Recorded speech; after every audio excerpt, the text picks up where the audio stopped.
Hello people, आज हम जो टॉपिक डिस्कस करने जा रहे हैं वो टॉपिक है गुडविल का। आज हम जो है वो गुडविल का कॉन्सेप्ट जो है वो सीखने जा रहे हैं।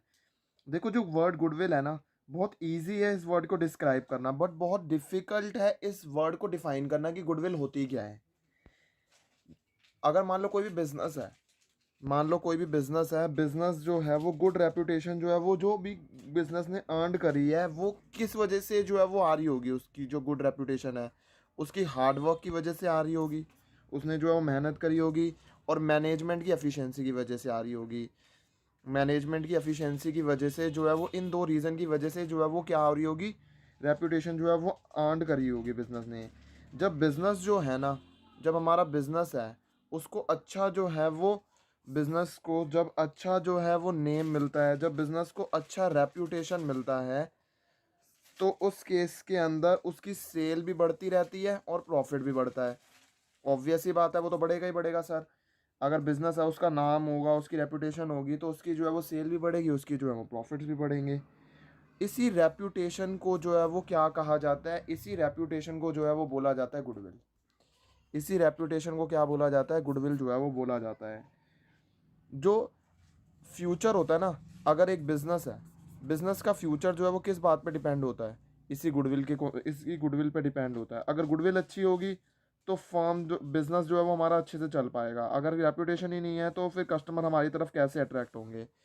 तो सर, आप ये तो नहीं कहना चाह रहे कि जो गुडविल है उसके थ्रू जो है वो हमारे जो कस्टमर्स होते हैं वो प्रोडक्ट की तरफ जो है वो अट्रैक्ट होते हैं। बिल्कुल सही बात है कि गुडविल के थ्रू जो है कस्टमर जो है वो हमारे प्रोडक्ट की तरफ जो है वो अट्रैक्ट होते हैं, बिजनेस के प्रोडक्ट की तरफ जो है वो अट्रैक्ट होते हैं। गुडविल जो है वो हमारे को, सर ये गुडविल गुडविल गुडविल गुडविल जो है वो क्यों जो है वो हम पढ़ रहे हैं। देखो, गुडविल को ना बुक्स में रिकॉर्ड करना जरूरी है। गुडविल को जो है, goodwill should be recorded in the books. Goodwill को जो है वो बुक्स में रिकॉर्ड करना जरूरी है। कब जरूरी है? ओनली अगर हमारे को कुछ कंसिडरेशन जो है मनी के अंदर या फिर मनी वर्थ के अंदर हमने उसका पे किया हुआ है उसको लेने के लिए। मान लो जो है वो, हम जो है वो, हमने किसी का बिजनेस जो है वो लिया है, उसके लिए हमने उसकी जो है वो गुडविल जो है वो पे करी है, कुछ कंसिडरेशन पे करी है, कुछ रेपुटेशन जो है वो उस बिज़नेस को लेने के लिए जो है वो पे करी है।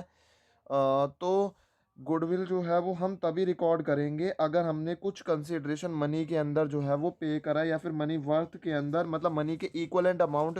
सर, मनी वर्थ का मतलब क्या होता है? मतलब मनी में जिसकी वैल्यू जो है वो करी जा पाए, ऐसा अमाउंट जो है वो हमने अगर पे करा हुआ है तो जो है वो हम उसे जो है वो रिकॉर्ड करते हैं बुक्स के अंदर।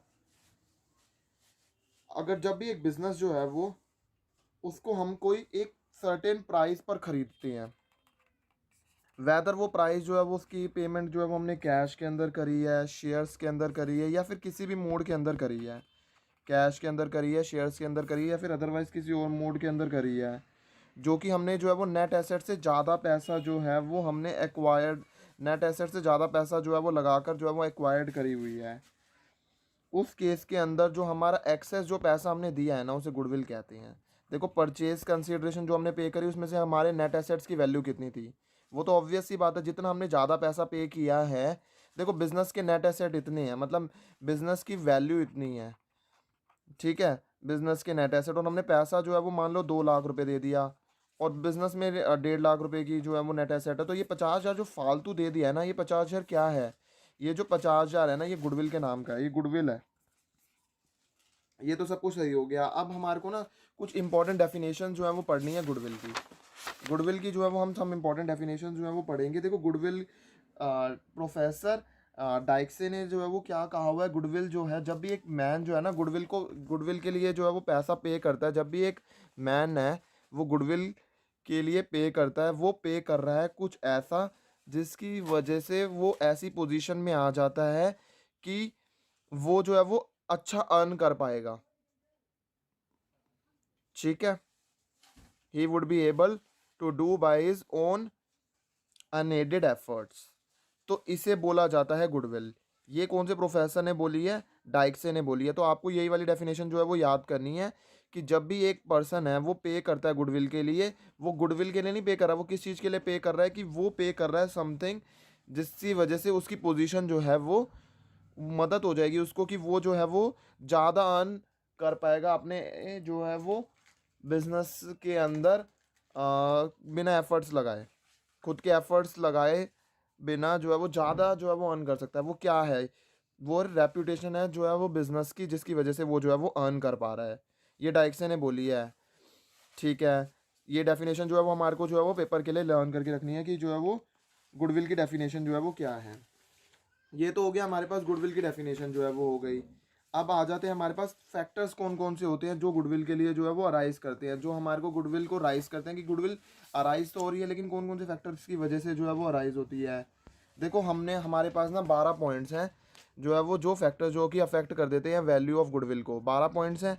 अफिशिएंट मैनेजमेंट, फेवरेबल लोकेशन होगी, फेवरेबल कॉन्ट्रैक्ट्स है, लॉन्गर एस्टैब्लिशमेंट है, बिजनेस का एडवांटेजेस है, पेटेंट का एक्सेस टू सप्लाईज है, क्वालिटीज़ है, मार्केट सिचुएशन है। इसके अंदर से आपको कोई भी जो है वो कितने पॉइंटर्स जो है वो याद रखने हैं? 5 पॉइंट जो है वो याद रखने हैं। इसमें जो है वो सबसे पहले जो है वो हमारे को जो है वो देख लेते हैं हम, इसमें से मार्केट सिचुएशन को जो है वो देख लेते हैं। देखो अगर मान लो कोई भी कंपटीशन नहीं है या फिर हमारे पास लेस कॉम्पिटिटर्स है मार्केट के अंदर, तो उस केस में जो बिजनेस फर्म है वो ज़्यादा प्रॉफिट अर्न करेगी, ऑब्वियस सी बात है। और वो जो ज़्यादा प्रॉफिट वो अर्न कर पाएगी उसकी वजह से उसको ज़्यादा गुडविल होगी उसकी। सर कहना क्या चाह रहे हो? मार्केट सिचुएशन का जो है वो मतलब समझा दो। देखो अगर मान लो हम ऐसी जगह काम कर रहे हैं जहाँ पर कोई कंपटीशन ही नहीं है, या फिर कंपटीशन है लेकिन बहुत लेस कॉम्पिटिटर्स है मार्केट के अंदर। एक केस क्या हो गया? कंपटीशन ही नहीं है। दूसरा केस क्या आ जाता है? लेस कॉम्पिटिटर्स है मार्केट के अंदर। तो बिजनेस फर्म जो है वो क्या कर पाएगी? बिजनेस फर्म जो है वो ज़्यादा प्रॉफिट जो है वो कमा पाएगी, मोर प्रॉफिट जो है वो कमा पाएगी, जिसकी वजह से उसको जो है वो गुडविल मिल जाएगी। ये तो हो गया हमारा मार्केट सिचुएशन का जो है वो मतलब हो गया। बिल्कुल सही बात है, ये हमारा मार्केट सिचुएशन का मतलब हो गया। अब एक जो है वो हमारे को जो पॉइंट जो हम याद रख सकते हैं वो है मार्केट फेवरेबल लोकेशन का। देखो लोकेशन जो है वो बहुत इंपॉर्टेंट रोल प्ले करती है। सर लोकेशन जो है वो कैसे जो है वो इंपॉर्टेंट रोल प्ले करती होगी? देखो लोकेशन अच्छी होगी ना तो हमारे प्रॉफिट्स भी जो है वो ज़्यादा होंगे, प्रॉफिट ज़्यादा होंगे तो हमारे को जो है वो गुडविल भी हमारी अच्छी होगी। तो लोकेशन जो है वो बहुत इंपॉर्टेंट जो है वो रोल प्ले करती है।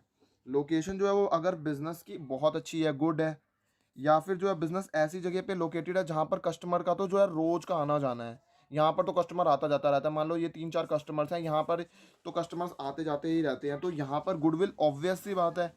सर ये तो हमारे को कॉमन सेंस से भी पता चल रहा है कि गुडविल तो वहाँ पर ज़्यादा होगी होगी।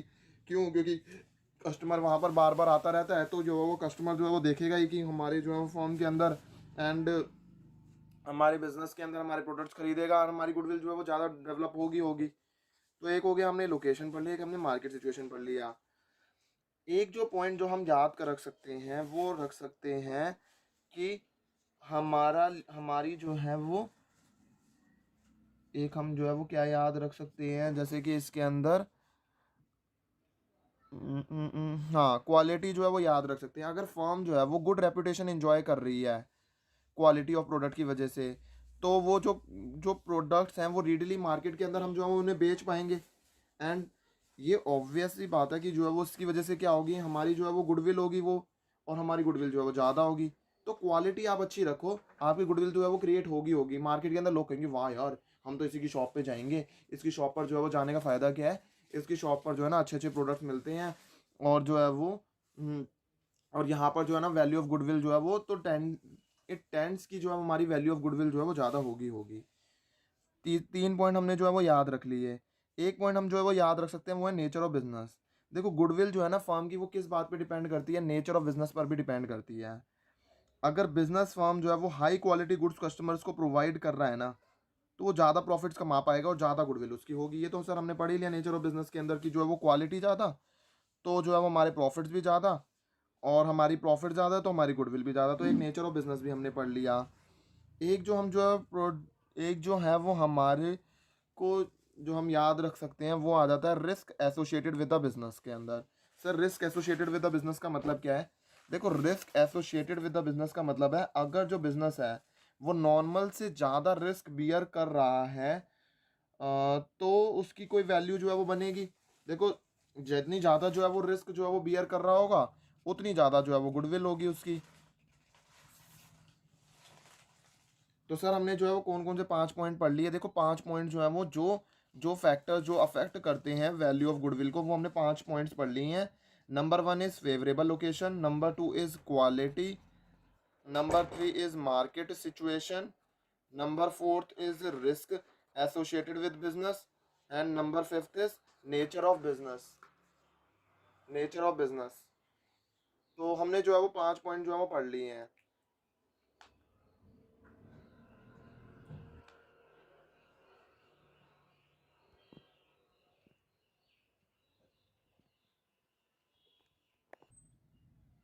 तो हम कहाँ पर थे? हमने जो है वो फैक्टर जो भी अफेक्ट करते हैं गुडविल को, वो हमने जो है वो अच्छे से समझ लिए हैं कि फैक्टर जो है वो ये 5 फैक्टर जो है वो वैल्यू ऑफ गुडविल को अफेक्ट कर रहे हैं। ये हमारे को 5 फैक्टर जो है वो याद रख लेने हैं। सर ये तो बात समझ में आ गई। सर एक बात बताओ, वैल्यूएशन जो है वो गुडविल की वैल्यूएशन की ज़रूरत क्यों पड़ी?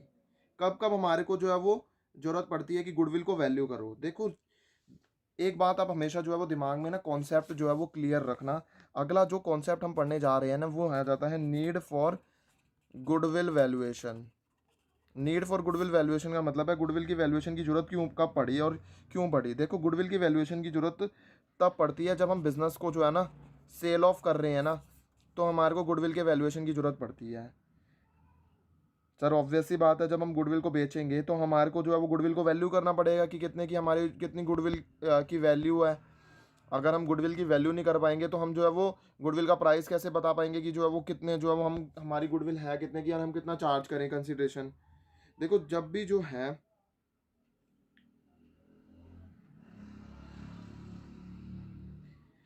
जो म्यूचुअल राइट्स होते हैं ना पार्टनर के, वो चेंज होते हैं। जैसे पार्टनर है ए और बी है, ए और बी पहले से एग्जिस्टिंग पार्टनर थे, सी जो है वो बिजनेस के अंदर नया आ रहा है। अब जब सी आ रहा होगा तो ए और बी के जो म्यूचुअल राइट्स हैं, इनकी जो रेशियो है या फिर कुछ भी कह लो, इनकी जो है वो राइट्स जो हैं वो पार्टनर के जो चेंज हो जाएंगे। तो पार्टी इनमें से जो भी सेक्रीफाइस कर रहा होगा ना, इस पार्टी के आने की वजह से फर्म के अंदर ये जो सी आ रहा है, इसकी वजह से इनमें से जो भी पार्टनर जो सेक्रीफाइस कर रहा है ना, उस सेक्रीफाइस के लिए उसे कंपनसेट करना बहुत ज़रूरी है। सर सही बात है कि उसके लिए जो है वो उसे कंपनसेट करना बहुत ज़रूरी है। और इसी जो कंपनसेशन का जो बेस होता है ना, वो गुडविल है। और इसीलिए हमारे को गुडविल जो है वो कैलकुलेट करने की ज़रूरत पड़ी है। सर समझ में आ गया कि इसीलिए जो है वो हमारे को जो है वो गुडविल कैलकुलेट करने की ज़रूरत पड़ती है। सर आपने ना ये म्यूचुअल राइट्स जो है वो चेंज हो जाते हैं, म्यूचुअल राइट्स चेंज हो जाते हैं।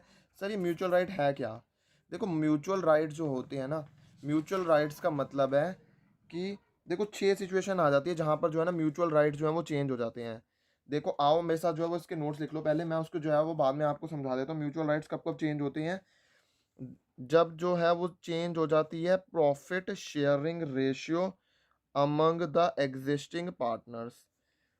सर समझ में आ गया, जब जो है वो एग्जिस्टिंग पार्टनर्स की जो है वो प्रॉफिट शेयरिंग रेशियो जो है वो चेंज हो जाती है, तो हमारे को जो है वो गुडविल की वैल्यूएशन की ज़रूरत पड़ती है।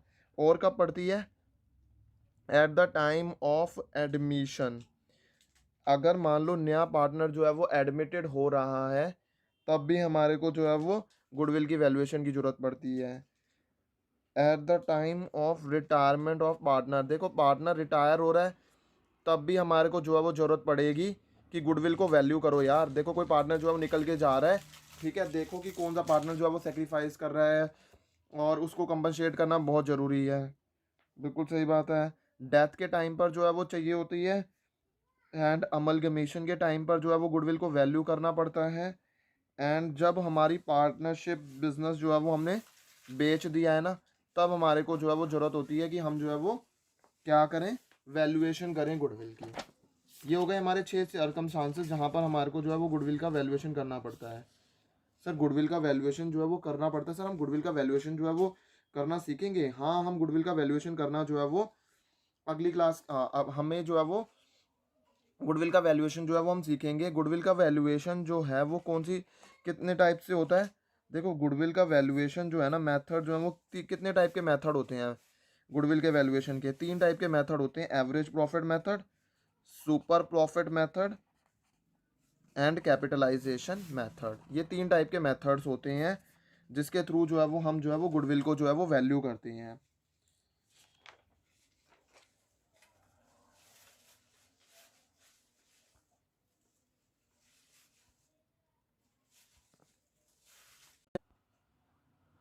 सो पीपल, अब जो हम कॉन्सेप्ट पढ़ने जा रहे हैं वो है method for valuation of goodwill. Methods for goodwill valuation का कॉन्सेप्ट हम पढ़ने जा रहे हैं। देखो, जो गुडविल होती है ना, उसकी कैलकुलेशन जो है वो हम करने जा रहे हैं। तो गुडविल की जो है वो कैलकुलेशन जो है वो कितने टाइप के थ्रू होती है, मतलब हाँ, कैलकुलेशन जो है वो गुडविल की है तो उसके कितने मेथड्स हैं। देखो, देयर आर 3 मेथड्स जिसके थ्रू जो है वो हम गुडविल को जो है वो वैल्यू कर पाते हैं। एक आ जाता है एवरेज प्रॉफिट मेथड, एक आ जाता है मेरे पास सेकंड आ जाता है सुपर प्रॉफिट मेथड, और एक आ जाता है मेरे पास कैपिटलाइजेशन मेथड। सर आप ना हमारे को ना सबसे पहले ना एवरेज प्रॉफिट मेथड जो है वो पढ़ा दो। देखो, अब सबसे पहले हम जो है वो कौन सा मेथड पढ़ने जा रहे हैं, एवरेज प्रॉफिट मेथड को हम जो है वो पढ़ने की कोशिश करेंगे, कि जो है वो हमारे को इसको समझने की कोशिश करेंगे कि एवरेज प्रॉफिट मेथड जो है वो क्या होता है। देखो, एवरेज प्रॉफिट मेथड जो है ये ऐसा मेथड है जो इस अजम्पशन पर बेस्ड है कि जो न्यू बिजनेस फर्म है ना, वो तब तक हायर प्रॉफिट जो है वो नहीं कमा सकती in first few years of its operation. ठीक है सर, क्या कहना चाह रहे हो, एक बार सर आप इसे लिखवा दोगे। देखो, ये जो मेथड है ना, ये इस अजम्पशन पर बेस्ड है, is based on the assumption that a new business firm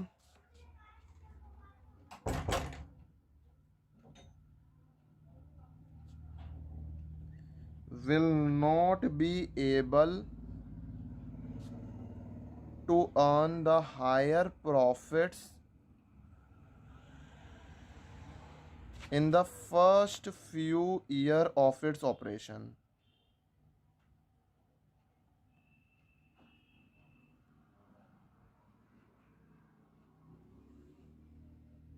ठीक है सर, समझ में आ गया कि जो है वो इसके अंदर हमारे को ये अजम्पशन मान के चलनी है कि जो बिजनेस फर्म है वो हायर प्रॉफिट जो है वो अर्न नहीं कर सकती फर्स्ट फ्यू ईयर्स के अंदर। ऑब्वियस ही बात है, अभी तो वो बिजनेस आया है, वो फर्स्ट फ्यू ईयर्स के अंदर वो हायर प्रॉफिट कैसे अर्न कर लेगा। डैट इज़ वाई हम जो है वो गुडविल को जो है वो कैसे वैल्यू करेंगे इस केस के अंदर। इस केस के अंदर हम गुडविल को जो है वो एग्रीड नंबर ऑफ ईयर्स जो है उसके बेसिस पर वैल्यू करेंगे। तो उस केस के अंदर हम क्या करेंगे, एग्रीड नंबर ऑफ ईयर जो परचेज है ना एवरेज प्रॉफिट्स के ऑफ पास्ट फ्यू ईयर्स के जो भी एवरेज प्रॉफिट्स होंगे उसके बेस पर हम गुडविल को वैल्यू करेंगे। सर कहना क्या चाह रहे हो, एक बार आप सर जो है वो इसको लिखवा दो कि जो है वो कहना क्या चाह रहे हो। देखो, गुडविल की वैल्यूएशन के लिए ना, डैट इज वाई हम जो है वो गुडविल को वैल्यू करते हैं। Goodwill is valued at agreed number of years purchase of average जो भी प्रॉफिट्स होंगे पास्ट फ्यू ईयर्स के, उनका हम क्या करेंगे, एवरेज करेंगे। लेकिन कौन से ईयर्स का करेंगे, हम जो है वो पास्ट फ्यू ईयर्स का जो है वो हम एवरेज लेंगे। ठीक है सर, ये समझ में आ गया। सर आपने ना ये एवरेज प्रॉफिट कह रहे हो, सर हमारे को ना एवरेज प्रॉफिट जो है वो क्या होता है, कैसे निकालते हैं, ये नहीं समझ में आ रहा। देखो, अगर कोई भी फर्म जो है ना वो प्रॉफिट जो भी अर्न कर रही है प्रीवियस अकाउंटिंग पीरियड्स के अंदर, और अगर हम उस प्रीवियस अकाउंटिंग पीरियड्स के अंदर मान लो वो जो है वो कमा रही है, पिछले साल जो है वो प्रीवियस ईयर के अंदर जो है वो कमा रही थी प्रॉफिट 1 लाख का, उससे प्रीवियस ईयर के अंदर जो है वो प्रॉफिट कमा रही थी 1,50,000 का, और उससे प्रीवियस ईयर के अंदर वो कमा रही थी 2 लाख रुपए का। तो इसके अंदर हम क्या करेंगे, इसका एवरेज करके जो है वो हम जो है वो एवरेज प्रॉफिट निकाल लेंगे। तो वो एवरेज प्रॉफिट कैसे निकलेगा, 2 लाख प्लस में 1.5 लाख प्लस में 1 लाख डिवाइडेड बाय 3। तो हमारी क्या आ जाएगी, हमारे एवरेज प्रॉफिट्स आ जाएंगे। और गुडविल जो है वो कैलकुलेट करी जाती है इस एवरेज प्रॉफिट के बेसिस पर। दोस्तों, जो गुडविल है ना वो इस एवरेज प्रॉफिट्स के बेसिस पर जो है वो कैलकुलेट करी जाती है। ये जो एवरेज प्रॉफिट आएंगे ना, 1 लाख, 2 लाख प्लस 1.5 लाख प्लस 1 लाख, जो हमने जो है अभी तो मैंने ये मान के चला कि मैं पिछले 3 साल का डाटा जो है वो मेरे पास है, और मैंने पिछले 3 साल के डाटा का एवरेज करके एवरेज प्रॉफिट जो है वो निकाल लिया है। देखो सर, ये तो दिमाग में ना मेरे हमारे दिमाग में ना एक क्वेश्चन और राइज हो रहा है कि सर ये गुडविल जो है वो हम उससे एवरेज प्रॉफिट्स के बेसिस पर क्यों कैलकुलेट करते हैं। देखो, गुडविल को हम एवरेज प्रॉफिट्स के बेसिस पर इसीलिए कैलकुलेट करते हैं क्योंकि हमारे को इतनी एक्सपेक्टेशन है जो हम जो है वो एवरेज प्रॉफिट के बेसिस पे निकाल रहे हैं ना, कि हम इतना ना फ्यूचर के अंदर भी कमा लेंगे। तो ये हमारे को, इसीलिए हमने जो है वो प्रॉफिट्स को एवरेज कर दिया। अरे हम मोटा मोटा तौर पे ना इतना तो हम कमा ही लेंगे, पिछले साल इतना कमाते थे, उससे पिछले साल इतना कमाते थे, और इवनली देखा जाए ना कितना हम कमा लेते हैं, वो हमारा निकल कर आ जाएगा कि हम जो है वो अगर हम उसे एवरेज कर देंगे, तो हमारा एवरेज करने से हमारे को ये जो है वो क्लैरिटी मिल जाएगी। सर ये तो हमारे को समझ में आ गया कि जो है वो हम ये जो है वो कर लेंगे, ठीक है। अब इसके बाद मैं आपको बता दूं, जो गुडविल का वैल्यूएशन जो एवरेज प्रॉफिट मेथड के अंदर करा जाता है ना, उसके कुछ स्टेप्स होते हैं। उन स्टेप्स के थ्रू जो है वो हम जो है वो गुडविल को जो है वो वैल्यू कर पाते हैं। ठीक है सर, समझ में आ गया। इस जो है ये जो एवरेज प्रॉफिट मेथड है ना, ये एवरेज प्रॉफिट मेथड के भी दो टाइप होते हैं। ये एवरेज प्रॉफिट मेथड भी जो है वो दो पार्ट्स में जो है वो डिवाइड हो जाता है। ये कैलकुलेट करा जा सकता है ईदर अगर हम सिंपल एवरेज कर दें या फिर हम वेटेड एवरेज कर दें। या तो हम सिंपल एवरेज कर दें या तो जो है वो हम वेटेड एवरेज जो है वो कर दें। ठीक है सर, सिंपल एवरेज कर दें या फिर वेटेड एवरेज कर देंगे तो हमारे को जो है वो गुडविल जो है वो मिल जाएगी। देखो सबसे पहले जो है वो हम क्या करेंगे, सिंपल एवरेज मेथड जो है वो सीख लेते हैं। सिंपल एवरेज मेथड के अंदर क्या करते हैं, देखो सिंपल एवरेज मेथड के अंदर सबसे पहला स्टेप होता है कि हमारे को कैलकुलेट करने होते हैं एवरेज प्रॉफिट्स को, हमें कैलकुलेट करना पड़ता है। सर एवरेज प्रॉफिट्स को कैलकुलेट करना पड़ता है मतलब, देखो कभी कभार क्या होता है, हमारे को जो है वो प्रॉफिट्स दिए होते हैं सम एडजस्टमेंट्स के साथ में, तो उस केस के अंदर हमारे को प्रॉफिट्स को एडजस्ट करना पड़ता है। अच्छा सर, हमारे को जो है वो प्रॉफिट्स को एडजस्ट करना पड़ता है। हाँ सर, हमारे को जो है वो प्रॉफिट्स को एडजस्ट करना पड़ता है। और वो जो है वो हम एडजस्टमेंट जो है वो कैसे करते हैं, देखो उस केस के अंदर हम जो है वो क्या करेंगे, देखो नॉन रिकरिंग लॉसेज है, नॉन रिकरिंग लॉसेज है, वो जो है वो हमारे प्रॉफिट्स को नॉन रिकरिंग लॉसेज ने जो है वो क्या करा हुआ होगा, रिड्यूस करा हुआ होगा। क्या ये बार बार होंगे क्या अभी हुए हैं बस, मतलब एज सच ऐसे लॉसेज हैं जैसे कि फायर हो गई, ये हो गया, ये अभी हो गए हैं, तो ये अभी हुए हैं, बार बार तो नहीं होते हमारे बिजनेस में। आग तो ये तो थोड़ी है कि बार बार ही लगती रहती है। नॉन रिकरिंग लॉसेज है, इनको जो है ना इसका इफेक्ट जो है वो प्रॉफिट में से खत्म कर दो। अभी जो है वो हमारे प्रॉफिट में क्या हुआ हुआ है, हमने उसे डेबिट किया हुआ है, तो हम क्या करेंगे उसे ऐड कर देंगे ताकि उसका इफेक्ट जो है वो निल हो जाए, नलीफाई हो जाए। तो नॉन रिकरिंग लॉसेज जो है वो हमारे ऐड हो गए। देखो हम जो है वो क्या कर देंगे, नॉन रिकरिंग ऐसी हमारी नॉन रिकरिंग इनकम्स होंगी जो कि हमने क्रेडिटेड करी हुई है पीएनएल अकाउंट के अंदर। फिर जाकर हमारा जो प्रॉफिट आया हुआ है, हम इस प्रॉफिट पर हैं अभी, ठीक है। हम इसमें ने हमने क्या करा, ये जो लॉसेज है ना ये कभी कभार होते हैं, ये जो है ना डेबिट हुए हुए हैं, ये माइनस हुए हुए हैं, इसको ऐड बैक कर दो ताकि हमारा प्रॉफिट बढ़ जाए और हमारा adjusted profit correct adjusted profit निकल जाए। क्योंकि ये तो ऐसे बार बार तो हमारे बिजनेस में आग नहीं लगती है, तो इसका इफेक्ट जो है ख़त्म करने के लिए ये अभी माइनस हुआ हुआ है इसमें से। अगर आपको तो इतना तो जो है वो आप इतने तो जो है वो कॉमन सेंस है ही है, अगर कोई चीज़ माइनस हुई हुई है और अगर मुझे जो है वो और माइनस करके फिर ये वाली फिगर आई है और मुझे वापस उसी फिगर के ऊपर जाना है, देखो 10 है, 10 में से 2 रुपये गए, 8 है। अब मैं कह रहा हूँ मेरे को 8 में ना ये 2 रुपये जो है वो बार बार तो होते नहीं है, तो मुझे जो है ना 10 रुपये पे भी वापस जाना है, तो मैं क्या करूँगा, 8 में 2 रुपये ऐड कर दूंगा तो मेरे 10 पे पहुँच जाऊँगा। तो ऐसे ही जो है वो हमने क्या करा, मान के चलो यहाँ पर जो है वो लॉस था हमारा, मान लो हमारा जो प्रॉफिट आ रहा है वो 10 रुपये का आ रहा है और ये 2 रुपये था, तो हमने क्या करा, हमने जो है मान लो ये 8 रुपये आ रहा था और हमने जो है वो क्या कर दिया, एक तरह से 8 में हमने एक तरह से 2 रुपये जो है वो ऐड कर दिए जो भी नॉन रिकरिंग लॉसेस के थे। अब सर ये तो बात समझ में आ गई। ऐसे ही सर हमारे को तो जो है वो सर ऐसे जो जैसे आपने लॉसेस बताया, ऐसे ही जो है वो हमारी नॉन रिकरिंग इनकम और गेन्स भी होते हैं जो कि अभी हुए हैं, बार बार तो नहीं होने वाले। तो उस नॉन रिकरिंग इनकम और गेन्स का क्या करेंगे, उसको डिडक्ट कर दो। वैसे तो अभी ये प्रॉफिट्स के अंदर ऐड हुए हुए हैं, ये तो आपको पता ही है, ये है डेबिट साइड और ये क्रेडिट साइड। ये जो प्रॉफिट है ये क्यों आ रहा होगा, ये क्रेडिट साइड के आइटम्स को ऐड करने से और डेबिट साइड के आइटम्स को माइनस करने की वजह से आ रहा है। तो अब हम जो है वो हम क्या करेंगे, हम नॉन रिकरिंग इनकम और गेन्स को जो है वो क्या कर देंगे, अभी ये ऐड हुए हुए हैं, प्लस हुए हुए हैं, तो हम क्या कर देंगे, non recurring income and gains को जो है वो माइनस कर देंगे।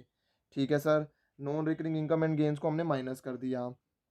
और सर और क्या कैसे निकलेगा, देखो हमारे को जो है ना ऐड करना पड़ेगा जो रिकरिंग नेचर के इनकम एंड गेन्स है जो कि नॉर्मल होते ही हैं, उनको तो ऐड करेंगे ही करेंगे। रेंटल इनकम आती आती है जो कि रिकरिंग इनकम है हमारी, जो प्रॉफिट एंड लॉस अकाउंट के अंदर है, वो तो हम उसे ऐड करेंगे ही करेंगे। बिल्कुल सही बात है सर, उसको जो है वो हम ऐड करेंगे ही करेंगे। रिकरिंग नेचर की जो इनकम होंगी वो तो ऐड करेंगे करेंगे। और जो रिकरिंग नेचर के जो खर्चे हैं, जो बार बार बिजनेस के अंदर रोज़मर्रा के जो बिजनेस के एक्सपेंसेस और लॉसेस हैं, वो तो हम जो है उन्हें डिडक्ट करेंगे ही करेंगे। और इन सभी को करने के बाद जो हमारे पास प्रॉफिट आता है ना, उस प्रॉफिट को जो है वो कहा जाता है एडजस्टेड प्रॉफिट। सर मज़ा आ गया एडजस्टेड प्रॉफिट सीख कर, क्या मज़ा आ गया यार सर। एडजस्टेड प्रॉफिट आज हमारे को सीखने के लिए मिला, हमने कोशिश करी तो हमारे को एडजस्टेड प्रॉफिट जो है सीखने के लिए मिला कि एडजस्टेड प्रॉफिट ये होता है। सर एडजस्टेड प्रॉफिट निकालने से हमारा जो है वो, एडजस्टेड प्रॉफिट्स क्यों निकाले हैं? देखो एडजस्टेड प्रॉफिट्स मैंने इसीलिए निकाले हैं क्योंकि, गुड क्वेश्चन, आपके दिमाग में जो है ना, जो ये क्वेश्चन अराइज हो रहा है ना कि सर हमने जो है वो एडजस्टेड प्रॉफिट तो सर आपने निकालना सिखा दिया, लेकिन हम तो अभी एवरेज प्रॉफिट मेथड पढ़ रहे थे, ये एडजस्टेड प्रॉफिट में एडजस्टेड प्रॉफिट्स क्यों निकाले हैं? देखो एडजस्टेड प्रॉफिट्स हमने इसीलिए निकाले हैं क्योंकि एवरेज प्रॉफिट जो है वो कैसे कंप्यूट करे जाते हैं, अगर हम एडजस्टेड प्रॉफिट्स को डिवाइड कर देते हैं नंबर ऑफ ईयर्स पर। ठीक है, अगर हम एडजस्टेड प्रॉफिट्स को नंबर ऑफ ईयर्स से डिवाइड कर देते हैं तो हमारा जो है वो एवरेज प्रॉफिट्स आता है। तो एवरेज प्रॉफिट्स के लिए जो है वो एडजस्टेड प्रॉफिट निकालने की रिक्वायरमेंट तो पड़ी सर, बिल्कुल सही बात है। एवरेज प्रॉफिट्स निकालने के लिए जो है वो एडजस्टेड प्रॉफिट्स की रिक्वायरमेंट पड़ी। मान के चलो, चलो मैं ना आपको एक एग्जांपल लिखवाता हूँ, उस एग्जांपल के अंदर जो है ना आप जो है वो क्या कर पाओगे, आप जो है वो एवरेज प्रॉफिट जो है वो निकाल पाओगे। देखो एग्जांपल लिखते हैं, मान लो जो है वो एक बिजनेस है, एग्जांपल आप लिखो, नोट डाउन करो, profit of a business for last 3 years were as follows. मान के चलता हूँ मैं, ईयर जो है वो कौन कौन से ले रहा हूँ, 2018, ईयर 2019 एंड ईयर 2020। इसके अंदर हमारे को प्रॉफिट आ रहा है, मान के चलता है हम 20,000 का प्रॉफिट आ रहा है, इसके अंदर हमारे को 30,000 का प्रॉफिट आ रहा है, और इसके अंदर हमारा 40,000 का प्रॉफिट आ रहा है। और इस जो 20,000 है, इसके अंदर हमने जो है वो after charging abnormal loss of ₹20,000, और इसके अंदर हमारा जो है वो इंक्लूडिंग हो रहा है एबनॉर्मल गेन ऑफ ₹60,000। एंड इसके अंदर हमने एक्सक्लूडिंग कर दिया है ₹80,000 एज मैनेजर्स की सैलरी। सर ये जो है वो आपने जो है वो ये क्या ये क्या क्या लिखा हुआ है? देखो यहाँ पर मैंने लिखा है एबनॉर्मल लॉस, एबनॉर्मल गेन, और यहाँ पर जो है मैंने एक्सक्लूड क्या करा हुआ है, इस 40,000 के अंदर मैनेजर की सैलरी जो है वो एक्सक्लूड करी हुई है। देखो सबसे पहले जो है वो हमारे को क्या करना पड़ेगा, अभी मैंने जो है वो आपको जो कॉन्सेप्ट पढ़ाया था, सबसे पहले आपका जो है वो कॉन्सेप्ट जो है वो क्लियर होना चाहिए। कॉन्सेप्ट क्या कहता है कि हमारे को जो रिकरिंग एक्सपेंसेस होंगे उन्हें तो हमारे को माइनस कर देना है। ठीक है, रिकरिंग एक्सपेंसेस को हमारे को माइनस कर देना है, और जो रिकरिंग इनकम्स है उन्हें हमें ऐड कर देना है, और रिकरिंग जो नॉन रिकरिंग है, जो बिजनेस से रिलेशन में नहीं है, उन लॉसेस को हटा दो, उनका इफेक्ट खत्म कर दो। तो उन लॉसेस का इफेक्ट कैसे खत्म करा जाएगा, उन्हें ऐड बैक कर दो क्योंकि वो अभी माइनस हुए हुए हैं। ऐसी जो नॉन रिकरिंग इनकम्स हैं वो ऐड हुई हुई है, उनका इफेक्ट कैसे खत्म करा जाएगा, माइनस करके। ठीक है सर, हाँ सर सही बात है। सर एक काम करो ना, इस एग्जाम्पल को सॉल्व करवाने से पहले आप हमारे को ना कैलकुलेट कैसे करते हैं एवरेज प्रॉफिट, उसका ना एक फॉर्मेट लिखवा दो ताकि हमारे को ना कोई दिक्कत ना रहे। ठीक है, मैं कह रहा हूँ मैं, ठीक है फिर हम जो है वो क्या करते हैं, कैलकुलेशन का जो है वो एवरेज प्रॉफिट्स की कैलकुलेशन का हम जो है वो फॉर्मेट जो है वो लिख लेते हैं, ताकि जो है वो आपको कोई दिक्कत ना रहे कि कैसे जो है वो कैलकुलेट करे जाते हैं adjusted profits.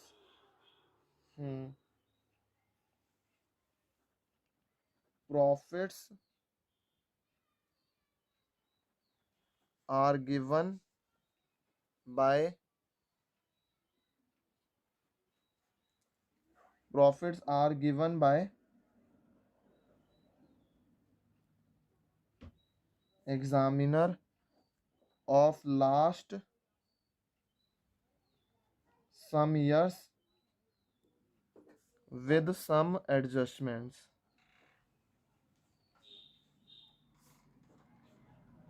To calculate the adjusted profits,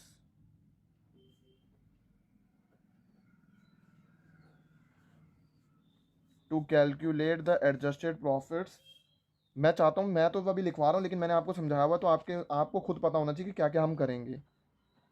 हम ऐड क्या कर देंगे, नॉन रिकरिंग लॉसेस जो हैं, non recurring losses and non business expenses जो हैं वो हम क्या कर देंगे, जो कि बिजनेस के एक्सपेंसेस नहीं हैं और जो है वो कभी कभार लॉसेस होंगे, जैसे कि जो है वो कोई आग लग गई, कुछ भी हो गया, ऐसे लॉसेस जो कि डेली नहीं होते हैं और जिसकी वजह से हमारा भी प्रॉफिट के अंदर जो है वो हमने माइनस करे हुए हैं, तो हम इसे क्या कर देंगे, ऐड बैक कर देंगे।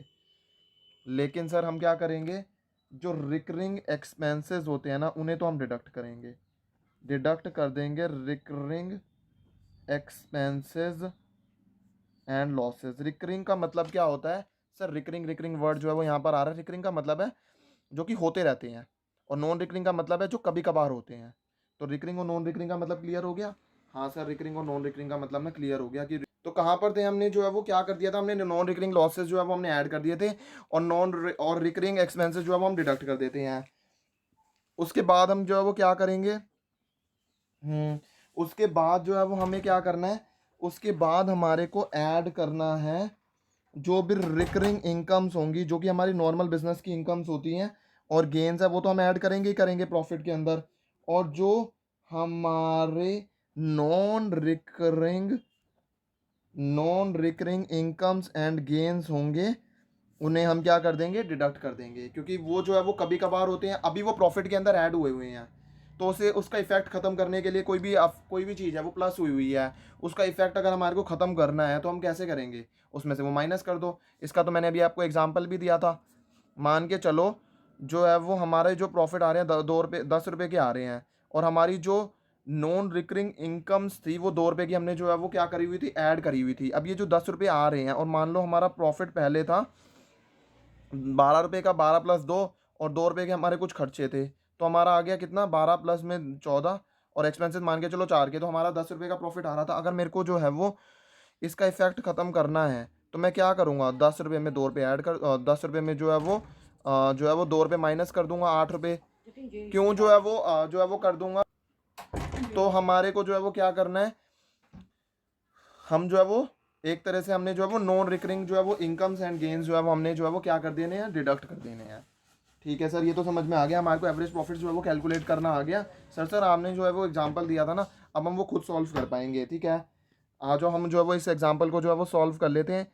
इस एग्जांपल को सॉल्व करने के लिए देखो हमारे पास ईयर 2018 के जो प्रॉफिट्स हैं, ईयर 2019 के जो प्रॉफिट हैं और ईयर 2020 के जो प्रॉफिट्स हैं वो कैसे कंप्यूट करे जाएंगे। ये 20,000 था, ये 30,000 है और ये 40,000 है।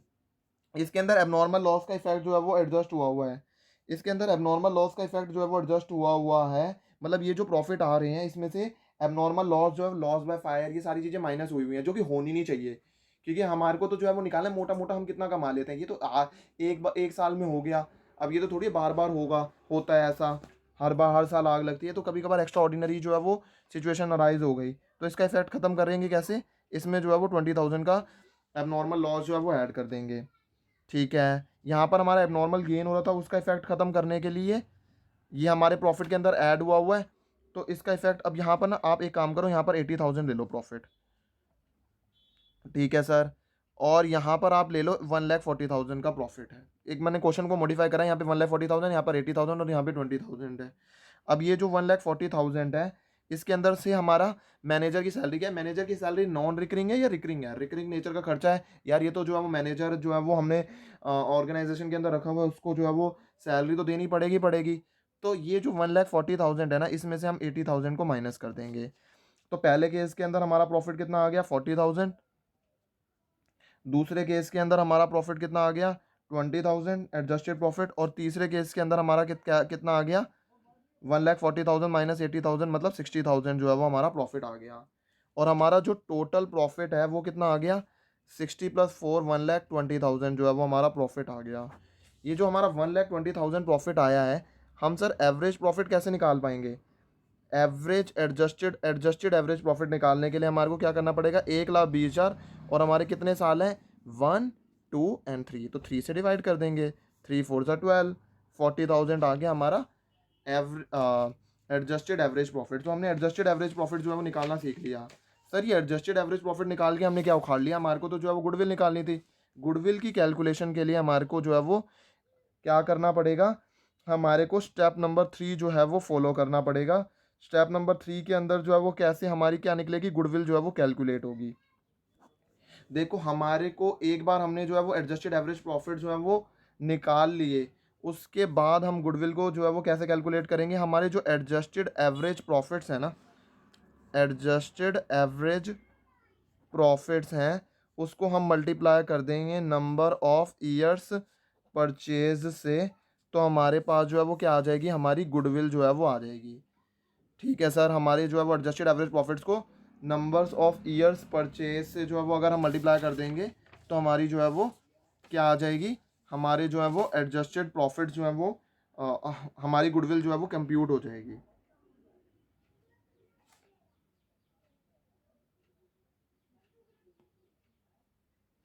सर ये जो नंबर ऑफ ईयर्स परचेज है, सर ये क्या क्वेश्चन के अंदर दे रखा होगा।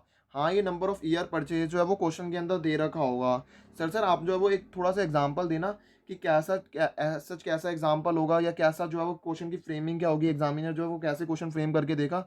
देखो क्वेश्चन जो है एग्जामिनर ऐसे फ्रेम करके देगा कि जो फर्म की गुडविल है ना वो वैल्यूड हो रही है 3 ईयर की परचेज पर और 4 ईयर एवरेज प्रॉफिट। अगर ऐसा कुछ दे रखा है तो उस केस के अंदर हम क्या करेंगे, 3 ईयर्स की बेसिस पर जो है वो हम कंप्यूट करेंगे। जैसे आप मान लो ये एक एग्जांपल मैं आपको दिखाता हूँ।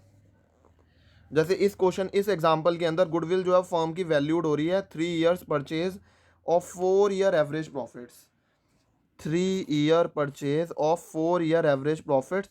तो फर्म जो है वो अर्न क्या कर रही है, प्रॉफिट्स प्रीवियस 4 ईयर्स के अंदर ऐसे ऐसे प्रॉफिट्स अर्न कर रही है। तो हम सबसे पहले हमने एवरेज प्रॉफिट निकालना सीखा हुआ है, हम इन चारों सालों का एवरेज कर देंगे और फिर गुडविल निकालने के लिए हम क्या करेंगे, हम जो है वो जो एवरेज प्रॉफिट्स आए थे उसे हम नंबर ऑफ ईयर्स परचेज से मल्टीप्लाई कर देंगे। अब गुडविल जो है वो 3 सालों के बेसिस पर वैल्यू हो रही है, बिल्कुल सही बात है, 3 सालों के बेसिस पर वैल्यूड हो रही है।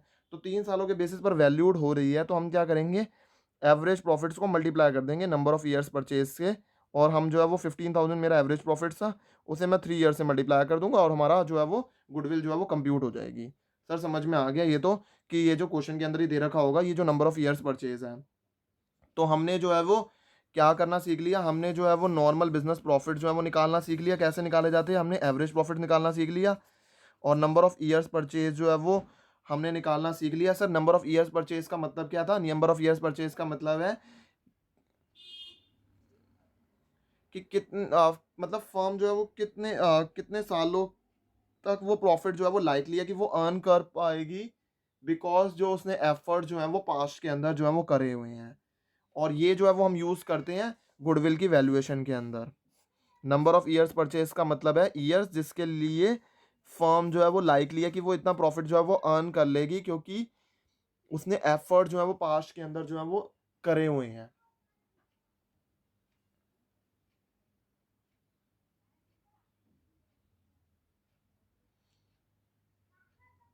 ठीक है सर, हमने जो है वो ये समझ लिया। फिर और गुडविल की वैल्यूएशन जो है वो कैसे करी जाती है, गुडविल को जो है वो हम जो हमारे एवरेज प्रॉफिट्स आएंगे उसको हमारे को नंबर ऑफ ईयर परचेज से जो है वो मल्टीप्लाई कर देना है। जो हमारे जो है वो स्टेप नंबर जो है हमने 3 के अंदर निकाले थे, तो हमारे ये 4 पॉइंट्स हो गए। सबसे पहले हमने नॉर्मल बिजनेस प्रॉफिट निकालना सीखा, फिर हमने एवरेज प्रॉफिट जो है वो निकालना सीखा, फिर हमने जो है वो डिटरमाइन कर लिया नंबर ऑफ ईयर्स परचेज को, फिर हमने जो है वो गुडविल की जो है वो वैल्यू जो है वो कर ली। और गुडविल की वैल्यू करने के बाद जो है वो हमारे को जो है वो हमारे को पता चल गया कि गुडविल की जो है वो वैल्यू क्या आएगी। ठीक है, तो यहाँ पर हमारा जो है वो कौन सा कॉन्सेप्ट जो है वो ख़त्म हो गया। यहाँ पर हमारा जो है वो एवरेज प्रॉफिट का जो कॉन्सेप्ट है ना वो हमारा जो है वो ख़त्म हो गया। जो है वो हमने कौन से मेथड से निकालना सीख लिया, सिंपल एवरेज मेथड से जो है वो हमने गुडविल को वैल्यू करना जो है वो सीख लिया। अब हम क्या वो इसके बाद हम क्या सीखेंगे, वेटेड एवरेज प्रॉफिट मेथड जो है वो सीखेंगे। अब हम कौन सा कॉन्सेप्ट सीखेंगे, वेटेड एवरेज प्रॉफिट का कॉन्सेप्ट सीखेंगे। कौन सा कॉन्सेप्ट हम सीखेंगे, वेटेड एवरेज प्रॉफिट मेथड का कॉन्सेप्ट अब हम सीखेंगे। अभी हमने जो है वो सिंपल एवरेज प्रॉफिट मेथड जो है वो सीख लिया है, सिंपल एवरेज प्रॉफिट मेथड हमने सीख लिया है। अब हमारे को जो है वो कौन सा कॉन्सेप्ट सीखना है, weighted average profit method. Sir मैंने कहा हाँ हाँ। सर आप एक बात बताओ ना, जब हमने हमारे पास सिंपल एवरेज प्रॉफिट मेथड था तो हमने वेटेड एवरेज प्रॉफिट मेथड जो है वो क्यों क्यों जरूरत जो है वो पड़ी। देखो वेटेड एवरेज प्रॉफिट्स की जो है वो मेथड की जरूरत इसीलिए पड़ी, ध्यान से सुनना। देखो ये इसीलिए ज़रूरत पड़ रही है क्योंकि कभी कभार क्या होता है, हमारे जो प्रॉफिट्स हैं ना वो अगर मान लो वो इंक्रीज़ हो रहे हैं डिक्रीजिंग ट्रेंड पर, सर इंक्रीज हो रहे हैं डिक्रीजिंग ट्रेंड के ऊपर, मतलब देखो कभी कभार क्या होता है, जो हमारे प्रॉफिट्स है ना, मान लो हमारे हमने जो प्रॉफिट कमाए हैं 20,000 के प्रॉफिट कमाए हैं, वो अगले साल जो है वो अगले साल जो है वो 30,000 के हो रहे हैं, ठीक है। और उसके अगले साल जो है वो कितने हो रहे हैं, 35,000 के हो रहे हैं। तो ये जो है वो हमारा ट्रेंड जो है वो डिक्रीज हो रहा है, पहले 10,000 के हुए, फिर हमारे 5,000 के जो है वो इंक्रीज हो रहे हैं, इंक्रीज तो हो रहे हैं लेकिन कोई डिक्रीजिंग ट्रेंड पर हो रहे हैं। तो हमारे को जो है ना, हम एवरेज प्रॉफिट जो है वो ना यूज़ नहीं कर सकते। एवरेज प्रॉफिट एक तरह से ना तीनों को वेटेज इक्वल देने की कोशिश करता है, लेकिन हम जो है वो सिंपल एवरेज जो है वो यूज़ नहीं कर सकते। हम हमारे को वेटेड एवरेज जो है वो यूज़ करना पड़ेगा। जो है हमारे को क्या यूज़ करना पड़ेगा, वेटेड एवरेज जो है वो प्रॉफिट मेथड जो है वो हमारे को यूज़ करना पड़ेगा। सर आप एक बात बताओ ना सर, कौन सा मेथड जो है वो बेटर है, सिंपल एवरेज प्रॉफिट मेथड जो है वो बेटर है या फिर weighted average profit method best है? देखो वेटेड एवरेज प्रॉफिट जो है वो ना बेस्ट है, बेटर है। किससे बेटर है, सिंपल एवरेज प्रॉफिट मेथड से बेटर है। सर आप ऐसा क्यों कह रहे हो, आपके पास कुछ तो रीज़न होगा जिसकी वजह से आप कह रहे हो। हाँ, मैं ये इसीलिए कह रहा हूँ कि जो है हमारा क्या नाम है, weighted average profit method simple average profit method से अच्छा होता है, क्योंकि ये हमारे को ना वेटेज देने की जो है वो मदद करता है। हम जो है लेटेस्ट प्रॉफिट जो भी होंगे ना, उसको ये ज़्यादा वेटेज देगा। बिल्कुल सही है। इसको हमारे को ज़्यादा ये वेटेज जो है वो किसको देगा, लेटेस्ट प्रॉफिट को देगा।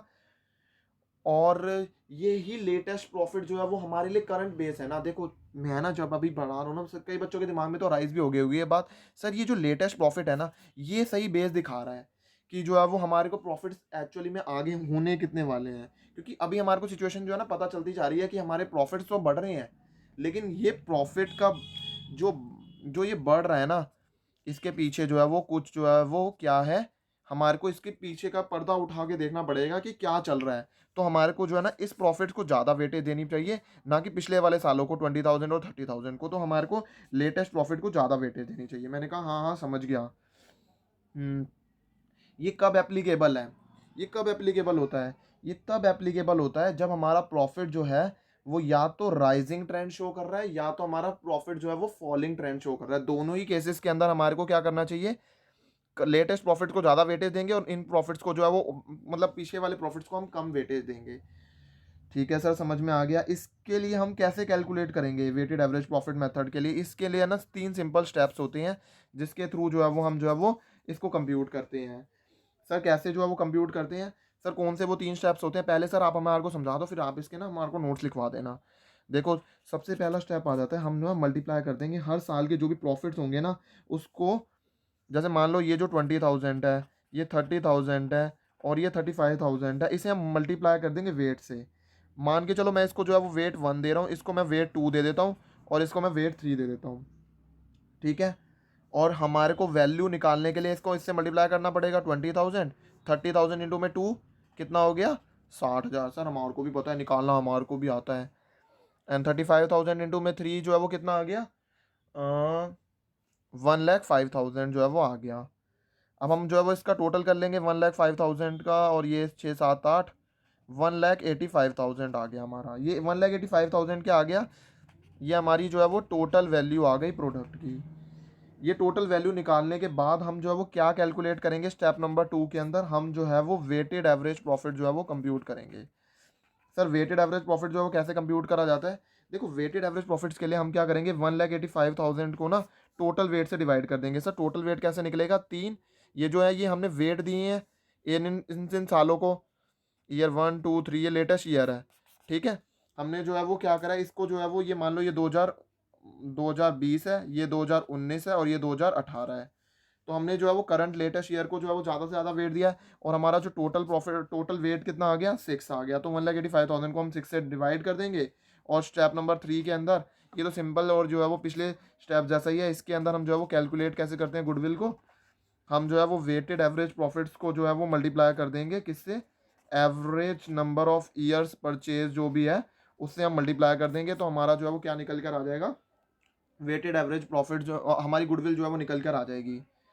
सर ये तो सबको समझ में आ गया कि हमारे को ना वेटेड एवरेज प्रॉफिट्स के अंदर ना ऐसे ऐसे करके कैलकुलेशन करनी है। बिल्कुल सही बात है, वेटेड एवरेज प्रॉफिट्स के अंदर हमारे को जो है वो कैसे कैलकुलेशन करनी है, ऐसे जो है वो कैलकुलेशन करनी है। सर आपको ये जो है वो एग्जांपल जो है वो दिखा दो, जिसके अंदर जो है वो हम जो है वो समझ पाएँ बेटर क्लैरिटी से। देखो ये एक एग्जांपल है, यहाँ पर प्रॉफिट जो है फर्म के ना लास्ट 5 ईयर्स के दे रखे हैं, 40,000, 48,000, 60,000, 50,000 एंड 36,000। हमारे को जो है वो वैल्यू ऑफ गुडविल कैलकुलेट करनी है on the basis of 3 years purchase of the weighted average profit after assigning the weights of 1, 2, 3, 4, 5 to the profits of 31 March 2015, 16, 17, 18 and 19। हमारा लेटेस्ट ईयर कौन सा है? 2019। हम कैलकुलेशन कर रहे हैं प्रॉफिट्स की। कैसे कैलकुलेट करेंगे? देखो हमने सबसे पहले यहाँ पर ईयर जो है वो नोट डाउन कर दी है, और हमारे प्रॉफिट जो है वो हमने नोट डाउन कर दिए। 2015 के अंदर इतना प्रॉफिट है, इतना इतना इतना इतना इतना प्रॉफिट है। हमें वेट क्या देना है? क्वेश्चन के अंदर जो है वो बताया हुआ है, हमारे को असाइन करना है वेट 1, 2, 3, 4, 5। मतलब इस साल को जो है इतना वेट देना है, वन इसको मतलब 2 टाइम्स वेट देना है, इसको जो है 3 टाइम्स वेट देना है इस साल के प्रॉफिट को, इस साल के प्रॉफिट को 4 टाइम्स वेट देना है, इस साल के प्रॉफिट को 5 टाइम्स वेट देना है। तो हमने टोटल वेट निकाल लिया और वेटेड प्रॉफिट्स निकाल लिया। सर वेटेड प्रॉफिट्स कैसे निकालते हैं? प्रॉफिट को हम वेट से मल्टीप्लाई कर देते हैं तो हमारा वेटेड प्रॉफिट्स आ जाता है। हमने वेटेड प्रॉफिट निकाल लिया, बी को सी से मल्टीप्लाई करके, तो हमारा वेटेड प्रॉफिट आ गया। सर फिर हमारे को क्या करना पड़ेगा? वेटेड एवरेज प्रॉफिट जो है वो कंप्यूट करना पड़ेगा। वेटेड एवरेज प्रॉफिट जो है वो कैसे कंप्यूट करा जाता है? जो टोटल वेटेड प्रॉफिट होगा ना, जो कि हमारे एग्जाम्पल के अंदर हमने कितना निकाला है, 6,96,000, उसको अगर हम जो है वो डिवाइड कर देंगे टोटल वेट से, तो हमारा वेटेड एवरेज प्रॉफिट आ जाएगा। और फिर गुडविल कैसे कंप्यूट करी जाएगी? वो जो वेटेड एवरेज प्रॉफिट्स होगा उसको हम मल्टीप्लाई कर देंगे नंबर ऑफ ईयर्स परचेज से, मल्टीप्लाई कर देंगे तो हमारी गुडविल आ जाएगी। नंबर ऑफ ईयर्स परचेज जो है वो क्वेश्चन के अंदर दे रखी थी कि 3 साल की परचेज है वेटेड एवरेज प्रॉफिट्स की, मतलब इतने 3 साल के अंदर हमने एक्सपेक्ट करा हुआ है कि हम जो है वो प्रॉफिट जो है वो कमा पाएंगे। जो हमारे जो एफर्ट्स हैं उसकी वजह से हम जो है वो 3 सालों के अंदर जो है वो हम प्रॉफिट जो है वो कमा पाएंगे, इतना प्रॉफिट जो है वो, क्योंकि हमने ऐसे एफर्ट जो है वो पास्ट के अंदर करे हुए हैं कि हम 3 साल के अंदर कमा पाएंगे। तो हमने 3 साल से गुडविल को जो है वो, गुडविल की कैलकुलेशन के लिए हमने वेटेड एवरेज प्रॉफिट को 3 ईयर से जो है वो मल्टीप्लाई कर दिया। सर ये समझ में आ गया। सर आप जो है वो हमारे को ना इसके ना नोट जो है वो राइट डाउन करा दो वेटेड एवरेज प्रॉफिट्स के। तो इसके हम नोट जो है वो राइट डाउन कर लेते हैं।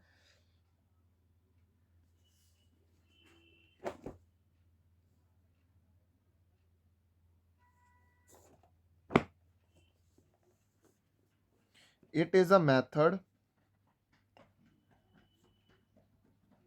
under which weight is assigned to each year.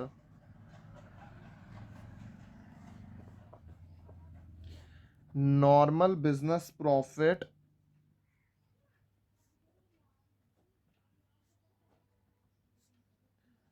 for each year is multiplied with assigned weight to determine the value.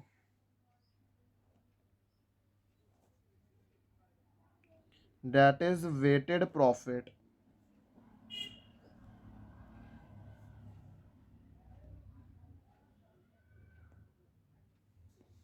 More weightage किसको देते हैं? More weightage.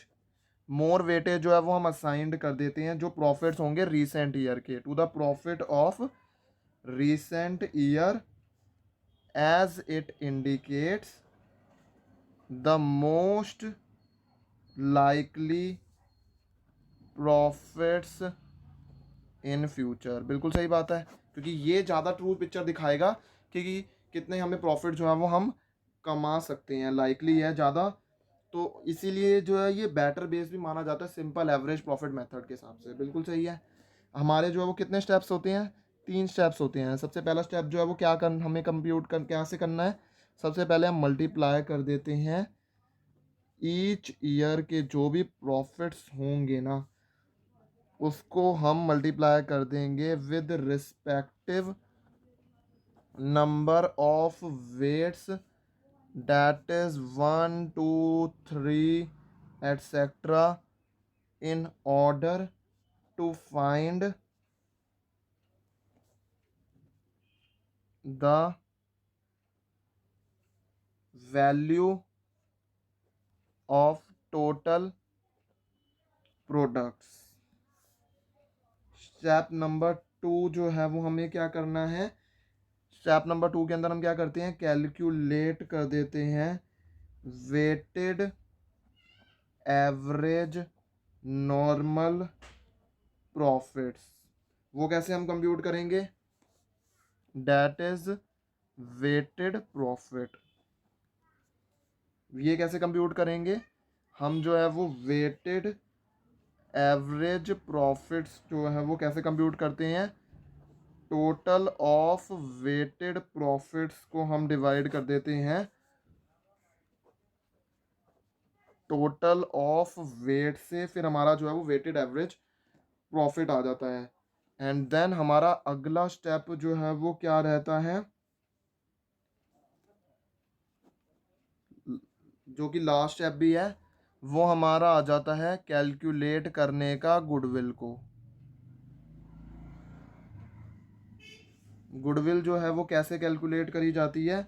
जो हमारे वेटेड एवरेज प्रॉफिट होंगे उसे हमारे मल्टीप्लाई कर लेंगे नंबर ऑफ ईयर्स परचेज से, तो हमारी जो है वो गुडविल जो है वो कैलकुलेट हो जाएगी। ठीक है सर, हमारी जो है वो ये 3 मेथड्स के थ्रू जो है वो हमारी जो है वो गुडविल की कैलकुलेशन हो जाती है। वैसे आप जो है ना इसके अंदर जो है वो एक स्टेप जो है वो और इनकॉर्पोरेट कर सकते हो, अगर आपको जो है वो यहाँ पर इससे स्टेप से पहले कंप्यूट करना है। वो स्टेप आता था जहाँ पर हमारे को वेट जो है वो असाइन करने हैं हर साल के प्रॉफिट्स को। जैसे कि इस साल इस क्वेश्चन के अंदर जो है वो था भी, हमने जो है वो सबसे पहले स्टेप के अंदर हमने जो है वो क्या कंप्यूट करा, सबसे पहले जो है वो हम जो है वो क्या करा, हमने हमने वेट जो है वो असाइन कर दिए हैं, कौन से साल को हमारे को जो है वो कितना वेट देना है, ये हमने जो है वो वेट असाइन करे थे। इसको जो है 1 वेट दिया था, इसको 2, इसको 3, इसको 4 और इसको 5। फिर हमारा जो टोटल वेट हमने निकाल लिया था and total weighted average profit निकाल के हमने वेटेड एवरेज प्रॉफिट निकाला था और गुडविल जो है वो निकाल ली थी। सर ये तो जो है वो समझ में आ गया कि वेटेड एवरेज प्रॉफिट मेथड के अंदर जो है वो गुडविल की कैलकुलेशन कैसे करी जाती है। अब हम क्या चीज़ें सीखेंगे? अब हमें जो है वो सुपर प्रॉफिट मेथड भी जो है वो अब हम सीखेंगे। अब हम कौन सा कॉन्सेप्ट सीखने जा रहे हैं? अब हम जो है वो सुपर प्रॉफिट का जो है वो सुपर प्रॉफिट मेथड का कॉन्सेप्ट जो है वो सीखने जा रहे हैं। सर सुपर प्रॉफिट मेथड जो है, सुपर प्रॉफिट क्या होता है? सर सबसे पहले ना हमारे को जो है ना ये समझा दो कि सुपर प्रॉफिट क्या होता है। मैंने कहा ठीक है सर, आपको जो है सबसे पहले सुपर प्रॉफिट जो है वो सिखा देते हैं। सुपर प्रॉफिट क्या होता है? सुपर प्रॉफिट का मतलब क्या है? नाम से जो क्लियर हो रहा है कि हमने कितना एक्सेस प्रॉफिट जो है वो अर्न करा है नॉर्मल प्रॉफिट से, उसका मतलब होता है सुपर प्रॉफिट। अच्छा सर, सुपर प्रॉफिट का मतलब ये होता है एक्सेस प्रॉफिट जो है वो ओवर द नॉर्मल प्रॉफिट? हाँ, इसका मतलब ये होता है। तो सर सुपर प्रॉफिट का मतलब क्या है? सुपर प्रॉफिट का मतलब है एवरेज प्रॉफिट्स माइनस में कितने नॉर्मल प्रॉफिट जो है वो अर्न कर रहे हैं थे हम जो है वो। अगर हम इन दोनों का डिफरेंस जो है वो निकाल देंगे ना, तो हमारा जो है वो क्या निकल कर आ जाएगा? हमारा सुपर प्रॉफिट जो है वो निकल कर आ जाएगा। सर ये एवरेज प्रॉफिट्स का मतलब तो हमने जो है सीखा हुआ है। एवरेज प्रॉफिट का मतलब सर आप ये तो नहीं कह रहे कि एक्चुअल एक्चुअल जो है वो अर्निंग्स जो है वो हमारी कितनी है? यस, एवरेज एक्चुअल अर्निंग्स जो है वो हमारी कितनी है वो हम यहाँ पर निकाल देंगे। नॉर्मल प्रॉफिट्स का मतलब क्या है कि हमारा नॉर्मल रिटर्न कितना होना चाहिए। एक पैसा जो है वो हमने कैपिटल जो है वो इन्वेस्ट करी हुई है, अगर इन्वेस्ट करी हुई है बिजनेस के अंदर, जैसे मान लो एक पर्सन है, जब भी वो पैसा जो है वो इन्वेस्ट करता है ना किसी भी बिजनेस के अंदर, तो इट इज़ ऑब्वियस कि वो जो है ना उससे कुछ ना कुछ जो है वो रिटर्न जो है वो एक्सपेक्ट करके चलता है कि इतना रिटर्न तो है, मोटा मोटा मैं 12% तो इससे कमाऊंगा ही कमाऊंगा। नॉर्मली मार्केट के ट्रेंड्स के अंदर सबको देख के पता चल जाता है कि हाँ जो है वो ये बिजनेस ये कैसे निकाला जाता है। देखो ये ना वैसे पता चल जाता है जैसे कि अगर मान लो कोई भी, अगर हम यहाँ पैसा ना लगाते तो जो है वो हमारे को जो है वो हम बैंक में एफडी में पैसा लगाते, वहाँ पर हमारे को जो है वो 10-12% का जो है वो रेट ऑफ इंटरेस्ट जो है वो मिल रहा है। तो नॉर्मल जो एक्सपेक्टेड रिटर्न जो कैपिटल इन्वेस्टेड पर है ना, वो हम जो है वो क्या कर देते हैं, माइनस कर देते हैं एवरेज प्रॉफिट्स में से, तो हमारा जो है वो सुपर प्रॉफिट जो है वो कंप्यूट हो जाता है। हमारे को जो है पता चल जाता है कि क्या कोई ऐसा एक्स्ट्रा ऑर्डिनरी प्रॉफिट जो है वो हमारा बिजनेस जो है वो अर्न कर रहा है या नहीं कर रहा है। ठीक है सर, ये बात समझ में आ गई। सर आप ना ये बताओ कि हमारे को जो है वो, अगर हमारे को कैलकुलेशन करनी है गुडविल की अंडर सुपर प्रॉफिट मेथड, हमारे को जब गुडविल कैलकुलेट करनी है सुपर प्रॉफिट मेथड के अंदर, सबसे पहले जो है वो हमारे को क्या कंप्यूटेशन करना पड़ेगा? ये तो अब आप मुझे खुद ही बता सकते हो। सबसे पहले जो है वो हमारे को क्या कंप्यूट करना पड़ेगा? एक्चुअल एवरेज प्रॉफिट जो है वो कंप्यूट करेंगे। एंड नंबर 2 हम क्या कंप्यूट करेंगे? फिर हम नॉर्मल प्रॉफिट्स जो है वो कंप्यूट करेंगे। और नॉर्मल प्रॉफिट जो है वो किसके बेसिस पर निकाले जाते हैं, कैपिटल एम्प्लॉयड के बेसिस पर जो है वो निकाले जाते हैं। और जो डिफरेंस होगा वो जो है वो हमारा क्या हो जाता है, सुपर प्रॉफिट जो है वो हो जाता है। और सुपर प्रॉफिट का मतलब क्या है कि हमने जो है वो ए में से जो 1 में से 2 माइनस कर दिया तो हमारा जो है वो निकल जाएगा। सर मैंने कहा हाँ हाँ। सर एक बात बताओ ना, कि आपने बताया कि जो नॉर्मल प्रॉफिट्स जो भी होंगे, सर इसके लिए जो है वो आपने बताया कि हमारे को ना कैपिटल एम्प्लॉयड की जो है वो ज़रूरत पड़ेगी, कैपिटल कितनी इन्वेस्टेड करी है। मैंने कहा हाँ हाँ, इसके अंदर हमारे को ना कैपिटल एम्प्लॉयड की ज़रूरत पड़ेगी। देखो कैपिटल एम्प्लॉयड जो है ना, दो अप्रोचेस से निकाली जाती है। एक तो होती है लाइबिलिटी साइड अप्रोच से निकाली जा सकती है, लाइबिलिटी साइड अप्रोच, और एक आ जाती है मेरे पास एसेट साइड अप्रोच के थ्रू भी जो है वो निकाली जा सकती है। सर लाइबिलिटी साइड अप्रोच और एसेट साइड अप्रोच का मतलब क्या है? देखो कैपिटल एम्प्लॉयड का मतलब सबसे पहले समझ लो, कैपिटल एम्प्लॉयड का मतलब क्या है कि कितना पैसा जो है वो हमने फर्म के अंदर इन्वेस्ट करा हुआ है फर्म को चलाने के लिए। यार देखो फर्म को चलाने के लिए भी ना कुछ पैसा जो है वो इन्वेस्ट करके रखना पड़ता है। अच्छा सर आप ये कहना चाह रहे हो कि हमारे को जो है वो कुछ पैसा जो है वो फर्म के अंदर इन्वेस्ट करना पड़ता है फर्म को चलाने के लिए। अगर फर्म के अंदर पैसे नहीं लगा होगा तो हम जो है वो जैसे नॉर्मल बिजनेस ऑपरेशंस को रन करने के लिए जैसे डेटर से पैसा आ रहा है, क्रेडिटर को पैसा पेमेंट करना है, तो कुछ पैसा जो है वो कैपिटल जो है वो एम्प्लॉयड करनी पड़ती है। आई होप जो है मुझे इसको आपको ज़्यादा एक्सप्लेन करने की ज़रूरत नहीं है, आप इतने एनफ मैच्योर हो कि आप जो है वो कैपिटल एम्प्लॉयड जो है वो आपको पता है कि क्या होती है। देखो कैपिटल एम्प्लॉयड जो है ना लाइबिलिटी साइड से भी निकाली जाती है और एसेट साइड से भी निकाली जाती है। हाँ सर ये तो आपने बता दिया। सर ये लाइबिलिटी साइड से कैसे निकाली जाती है? देखो लाइबिलिटी साइड अप्रोच से कैसे निकाली जाती है, देखो क्या हो सकती है आपके हिसाब से लाइबिलिटी मतलब जो है वो कैपिटल एम्प्लॉयड। देखो एक तो हो गया कैपिटल का पैसा जो लगा हुआ है, एक हमारा जो रिजर्व्स का पैसा लगा हुआ है वो भी हमारी कैपिटल है। इसमें से अगर कोई भी हमारी गुडविल जो ऑलरेडी हमारी बुक्स के अंदर है वो हम माइनस कर देंगे, ठीक है। और अगर हमारे कोई फिक्टिशियस एसेट्स हैं, फिक्टिशियस एसेट्स का मतलब है जो नाम नाम के एसेट्स हैं, जैसे मिसलेनियस डेफर्ड मिसलेनियस एक्सपेंडिचर आ जाता है। और बाकी सारे जो जो भी जो है ना, मतलब एक तरह से ना मिसलेनियस जो फिक्टिशियस एसेट्स मतलब फटी हुई जेब है कि जो है वो प्रीलिमिनरी एक्सपेंसेस है, बस इसे जो है वो राइट ऑफ करने के लिए छोड़े हुए हैं। और ऐसे ऐसे करके जो है ना कुछ मतलब ये कोई बेनिफिट नहीं दे रहे हैं हमारे को, बस ये एज सच ऐसे हैं कि बस ये है कि हमारे ना बस प्रॉफिट्स कम कर देंगे ऐसे सच। बस ये है कि हमारे को जो है बस इसको राइट ऑफ करके बस ये राइट ऑफ कर देंगे ये वगैरह वगैरह। एज सच ये है कि मतलब उतना इकोनॉमिक बेनिफिट जो है वो हमें इनसे मिलने वाला नहीं है। वो फिक्टिशियस एसेट्स होते हैं वो हम माइनस कर देंगे। और नॉन ट्रेड इन्वेस्टमेंट्स अगर हमने वो करी हुई है तो वो भी हमारी जो है वो माइनस हो जाएगी, जो कि हमने जो है वो ट्रेड इन्वेस्टमेंट नहीं करी हुई है, नॉन ट्रेड इन्वेस्टमेंट करी हुई है। तो हमारे जो है वो क्या निकल जाएगी, कैपिटल एम्प्लॉयड निकल जाएगी। सर समझ में आ गया, लाइबिलिटी साइड से जो है वो कैपिटल एम्प्लॉयड ऐसे निकाली जाती है। और सर एसेट साइड से फिर कैसे निकाली जाती है? देखो एसेट साइड्स के अंदर जो है वो कैसे निकाली जाएगी, एसेट साइड के अंदर जो है वो हमारे को जो है वो कैसे निकाल सकते हैं हम, एसेट साइड के अंदर हम जो है वो सारे के सारे एसेट्स ले लेंगे, लेकिन क्या क्या नहीं लेंगे, गुडविल को नहीं लेंगे। हम जो है वो नॉन ट्रेड इन्वेस्टमेंट जो होंगी होंगी वो नहीं लेंगे। और एक तरह से हमारे जो फिक्टिशियस एसेट्स हैं उनको हम नहीं लेंगे। उसमें से अगर हम आउटसाइड लाइबिलिटीज़ जो है वो माइनस कर देंगे तो हमारा जो है वो कैपिटल एम्प्लॉयड आ जाएगा।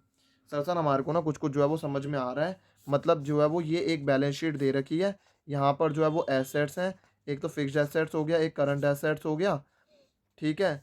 और यहाँ पर करंट लाइबिलिटीज़ है, यहाँ पर आ गया कैपिटल। मान लो कैपिटल है 1,000 रुपये की, और जो है वो रिजर्व जो है वो 200 रुपये के लगे हुए हैं, ठीक है। और अगर मान लो फॉर्म के अंदर गुडविल जो है वो 200 रुपये की है, फिक्स्ड एसेट जो है वो 100 फिक्स्ड एसेट्स मान लो 100 के हैं, मान लो 900 के हैं, और ये जो है वो 100 के हैं। और हमारी करंट लाइबिलिटीज़ जो है वो कितने की हो गई, 9 10 11 12, मान के चलो ये जो है वो 200 की है और हमारी करंट लाइबिलिटी जो है वो 100 की है। तो उस केस के अंदर जो है वो हमारे को लाइबिलिटी साइड से भी जो है वो निकालनी है और एसेट साइड से भी निकालनी है। देखो सर हम लाइबिलिटी साइड से तो ना हम खुद निकालेंगे। देखो लाइबिलिटी साइड से कैसे निकलेगी, ये जो 1,000 रुपये की कैपिटल है ना, टोटल बैलेंस शीट का क्या है, 1,300 इधर भी है, 9 10 11 12 13 1,300 इधर भी है। तो लाइबिलिटी साइड से कैसे निकलेगी, कैपिटल एम्प्लॉयड ये जो 1,000 रुपये है ना, इसमें हम ऐड कर देंगे ये 200 रुपये जो है, और उसमें से हम माइनस कर देंगे जो गुडविल का है, और हमारे इस केस के अंदर हम अज्यूम करके चल रहे हैं कोई भी हमारी नॉन ट्रेड इन्वेस्टमेंट नहीं है और हमारे फिक्टिशियस एसेट्स भी नहीं है, तो हमारी कितनी हो गई लाइबिलिटी साइड से 1000 प्लस में 200 माइनस में 200 तो मतलब 1000। और एसेट साइड से कैसे निकाली जाएगी, सारे के सारे हमें एसेट्स लेने हैं 900 प्लस में 200, और जो है वो हमारे को क्या नहीं लेना, गुडविल नहीं लेना। नॉन ट्रेड इन्वेस्टमेंट हमने अज्यूम कर लिया कि यहाँ पर नॉन ट्रेड इन्वेस्टमेंट है ही नहीं हमारे पास। और फिक्टिशियस एसेट्स हमने जो है वो अज्यूम कर लिया, यहाँ पर हमारे पास कोई फिक्टिशियस एसेट्स भी नहीं है, तो 900 प्लस में 200 माइनस में हमारी कोई आउटसाइड लाइबिलिटीज़ हैं, अगर वो हैं तो वो हैं 100 रुपये की, तो 900 प्लस में 1100 माइनस में ये 1000 इधर भी है। और सर ये दोनों किसी से सेम आता है आंसर, हाँ बिल्कुल। इन आप लाइबिलिटी साइड से जो है वो कैपिटल एम्प्लॉयड निकालो या फिर आप एसेट साइड से जो है वो कैपिटल एम्प्लॉयड को निकालो, आपका आंसर जो है वो सेम आने वाला है। सर सेम आने वाला है, बिल्कुल आपका आंसर जो है वो सेम आने वाला है। सर हमने जो है वो ना कैपिटल एम्प्लॉयड निकालना तो जो है वो सीख लिया कि कैपिटल एम्प्लॉयड जो है वो कैसे निकाला जाएगा। अब आप सर ये बताओ कि जो है वो नॉर्मल प्रॉफिट्स जो है वो कैसे, हमने जो है वो कैपिटल एम्प्लॉयड जो है वो निकालना सीख लिया। अब हमारे को आपने जो है वो इसके बाद सर हम क्या करेंगे, देखो इसके बाद जो है वो हम क्या करेंगे, एवरेज कैपिटल एम्प्लॉयड जो है ना वो हम कंप्यूट करेंगे। वेट अ सेकंड, मैं आपको जो है वो समझा रहा हूँ उतनी देर।